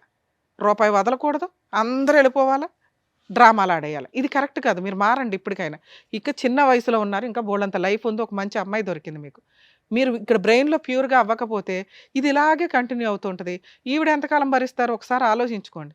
సో ఇప్పుడు పిల్లలకి మిమ్మల్ని ఏదో ఇచ్చే సెటిల్ చేసుకోండి అంటే వాళ్ళ ముగ్గురికి కలిపి మీరు ఆ పెద్ద మనుషుల దగ్గర కూర్చొని, మా ఇంటికి రావద్దు, మా అమ్మ దగ్గరికి రావద్దు, ఫుల్ అండ్ ఫైనల్ సెటిల్మెంట్ ఇదిగోండి, నేను 50,000 ఇవ్వగలను, ఈ 1,00,000 ఇవ్వగలను, తీసుకుంటారా, ఇంకా నా ఇంటికి రావద్దు, అగ్రిమెంట్ రాసి పడేసి మెయింటెనెన్స్లో ఏదైనా లోక్ అదాలత్లో పెట్టుకోండి. ఎందుకంటే మీ వైఫ్ని మేము నమ్మలేము.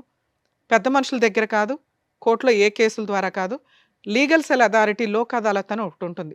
మీరు ఎక్కడైతే ఉంటారో అక్కడికి వెళ్ళి మీది అవుట్ ఆఫ్ కోర్టు సెటిల్మెంట్ అయితే అక్కడ కూర్చొని ఫుల్ అండ్ ఫైనల్ సెటిల్మెంట్ చేసుకుని అందులో రాయించుకుంటే భవిష్యత్తులో పిల్లలు కానీ, ఆ అమ్మాయి కానీ, మీ మీద కానీ, మీ ఆస్తుల మీద కానీ ఏ కేసులు వేయడానికి ఉండదు. 1,00,000 మాట్లాడుకుంటారు, 2,00,000 మాట్లాడుకుంటారు, మీ తాహత కొద్ది మాట్లాడితే మీరు సేవ్ అవుతారు, ఈవిడ సేవ్ అవుతుంది. ఇక 2, మేడం వాళ్ళు ఒప్పుకోలేదు, నా తాహత అంతే, నేను 1,00,000 ఇస్తానన్నాను, వాళ్ళు యాక్సెప్ట్ చేయలేదు, వాళ్ళు 50,00,000 అడుగుతున్నారు, నేను ఎక్కడో అప్పు చేసి మా తమ్ముడు వీళ్ళు వాళ్ళు తలా పంచాయతీ పెడితే 2,00,000 అయినాయి, అయినా వాళ్ళు ఒప్పుకోవట్లేదు అంటే మీ అమ్మగారి చేత కోర్టులో మీకు ఒక అడ్వకేట్ని పెట్టుకోండి. ఫస్ట్ అడ్వకేట్ ద్వారా మీ అమ్మగారి చేత ఒక డొమెస్టిక్ వైలెన్స్ కేసు కానీ, ఇంజెక్షన్ ఆర్డర్ కానీ, రిస్ట్రైన్ ఆర్డర్ అంటారు, నా సరౌండింగ్కి వీళ్ళు ఎవరు రావద్దు, ఎవరైతే ఫోర్స్ఫుల్గా వస్తున్నారో ఆ వ్యక్తులు రావద్దు అని చెప్పి కోర్టులో కేసు ఫైల్ చేసుకునే రైట్స్ మీ అమ్మగారికి ఉంటే ఆవిడ తరపున మీరు ఒక అడ్వకేట్ని పెట్టి ఒక కంప్లైంట్ వేయించండి. Just restrain order, civil proceedings. అది ఆవిడ ఇంటికి ఇంకెవరు రారు. ఎవరు? మీ ఫస్ట్ భార్య, పిల్లలు, ఇలా అడిగే రైట్స్ మీ అమ్మగారికి ఉన్నాయి. ఆవిడ కుటుంబం వేరు, ఆవిడ రక్షణ వేరు, మీరు వేరు. ఓకే, ఇక మీరిద్దరు ఎక్కడైతే సీక్రెట్గా ఉంటారంటున్నారో అది ఉండడం బెటరే. మీరు ఎప్పుడైనా ఓ 2,00,000 ఇచ్చి సెటిల్మెంట్ చేసుకుంటాము, ఓ 5,00,000 ఇచ్చి సెటిల్ చేసుకోగలం, ఓ 10,00,000 ఇచ్చి సెటిల్ చేసుకోగలం అన్నప్పుడు బయటకు వెళ్ళి పెద్ద మనుషులతో మాట్లాడుకోండి. ఇక రెండో ఆప్షను, మీకేదో ప్రాణహాని ఉంది, టెన్షన్గా ఉంది, మీరు ఏదైనా కంప్లైంట్ వేయొచ్చు. ప్రైవేట్ కంప్లైంట్ అంటారు. ఎందుకంటే మీ దగ్గర అంతకుముందు ప్రాబ్లమ్స్ అయినవి ఉన్నాయి కదా, అవన్నీ కూడా ఎవిడెన్స్లు పెట్టుకొని జస్ట్ ఎప్పుడైనా మీరు బయటకు దొరికేశారు, బయటకు దొరుకుతున్నాం అనిపిస్తే ప్రైవేట్ కంప్లైంట్ ఫైల్ చేయండి. మీకు కూడా ప్రొటెక్షన్ వస్తుంది. మీ మదర్ది వేరే, మీరు ఉండవసరం లేదు, అడ్వకేట్ని పెట్టి వేయించండి. మీ మదర్ తరపున లాయర్ ఫైట్ చేస్తారు, మీ మదర్ కూడా కోర్టులకు వెళ్ళవసరం. మీ తరపున వచ్చి మీరు అడ్రస్ చెప్పాల్సి వస్తుంది. కాబట్టి మీరు ఇప్పుడు వేసుకుంటారా, తర్వాత వేసుకుంటారా, మీ ఇష్టం. మీరు కూడా ప్రొటెక్షన్ కోసం ప్రైవేట్ కంప్లైంట్ వేసుకోవాలి. మీ ప్రాబ్లం ఎప్పుడు సాల్వ్ అవుతుంది? ఫుల్ అండ్ ఫైనల్ సెటిల్మెంట్ అయిన రోజే సాల్వ్ అవుతుంది. అమ్మ ఫస్ట్ వైఫ్కి చెప్తున్నాను, ఇందాక చెప్పాను క్యారెక్టర్ల గురించి, పిల్లల గురించి. అలాగే మీ క్యారెక్టర్ని ఇక్కడ ఎవ్వరూ ఏం మాట్లాడట్లేదు తల్లి. ఎందుకంటే మీ హస్బెండే మాకు నచ్చల, నాకు నచ్చల. ఎందుకు అంటే ఆయన మీ గురించి చాలా ఎలిగేషన్స్ చెప్పేశాడు. పిల్లలు ఉన్నారు కాబట్టి అవి నిజం కాదని అనుకుందాం. ఎందుకంటే మీ అమ్మాయి మాటలు కూడా మేము నమ్మం. మీ కూతురే వచ్చి చెప్పిందండి, ఆయన దగ్గర ప్రాపర్ ఎవిడెన్స్ లేవు, మీ ఆయనే నమ్మాడు నిన్ను, మా ఆవిడ మంచిదండి అనే నీతో ఇంకోసారి పిల్లలకి అన్నాడు. సో మీ పిల్లలు ఉన్న కేసుల్లో మీ క్యారెక్టర్ని మేము ఇక్కడ ఎవ్వరూ మాట్లాడట్లా. మీరు క్యారెక్టర్ లెస్, అబ్బాయితో అక్రమ సంబంధాలు ఉన్నాయా లేదా అని. మీ కూతురు చెప్పింది కూడా మేము నమ్మట్లేదమ్మా, ఎందుకంటే అమ్మాయి మైనరు, అలాగే ఆ అమ్మాయి చాలా అబద్ధాలు, అక్కడ మాటలు ఇక్కడ, ఇక్కడ మాటలు అక్కడ ఎంటర్టైన్ అవ్వడం కోసం చెప్తుంది. సో మీ క్యారెక్టర్ని మేము ఇక్కడ ఏమీ మాట్లాడట్లేదు. ఇక 3, పిల్లల మెయింటెనెన్స్ కోసం మీరు ఒక ఎంసీ కేసు ఫైల్ చేసుకోండి. ఆయన దొరికితే జైలుకి వెళ్తూ ఉంటాడు. ఇట్లాంటివి ఆయన్ని జైలుకి పంపించడానికే మీరు చూసుకుంటూ ఉండండి ఆ ఎంసీ ద్వారా. లేదా అప్పుడు ఫుల్ అండ్ ఫైనల్ సెటిల్మెంట్ చేసుకుంటాడు. దయచేసి అత్తగారి దగ్గరికి వెళ్ళకండి అమ్మా, ఎందుకంటే ఆవిడే ముసలావిడ. ఎందుకు ఇవన్నీ ఇప్పటికే బోళ్ళంత ఏమో చేస్తే ఇవన్నీ కష్టాలు వస్తున్నట్టు లెక్క, అవి పిల్లలకి ఇబ్బంది కూడా అవుతున్నాయి. ఇది నా personal request madam. Thank you madam. So అదండి, సో మేడం చెప్పింది మీకు క్లియర్గా అర్థమైంది అనుకుంటాను. సో చెప్పినట్టుగా చేయండి అండ్ మీరు కూడా జాగ్రత్త. Thank you. Thank you. So thank you so much sir. Thank you so much madam. Naveen Kumar గారు ఆయన సమస్య చెప్పుకోవడానికి వచ్చారు. ఏం చేస్తే బాగుంటుందని చెప్పినందుకు థ్యాంక్ యూ సో మచ్. మరో కథతో మళ్ళీ కలుద్దాం.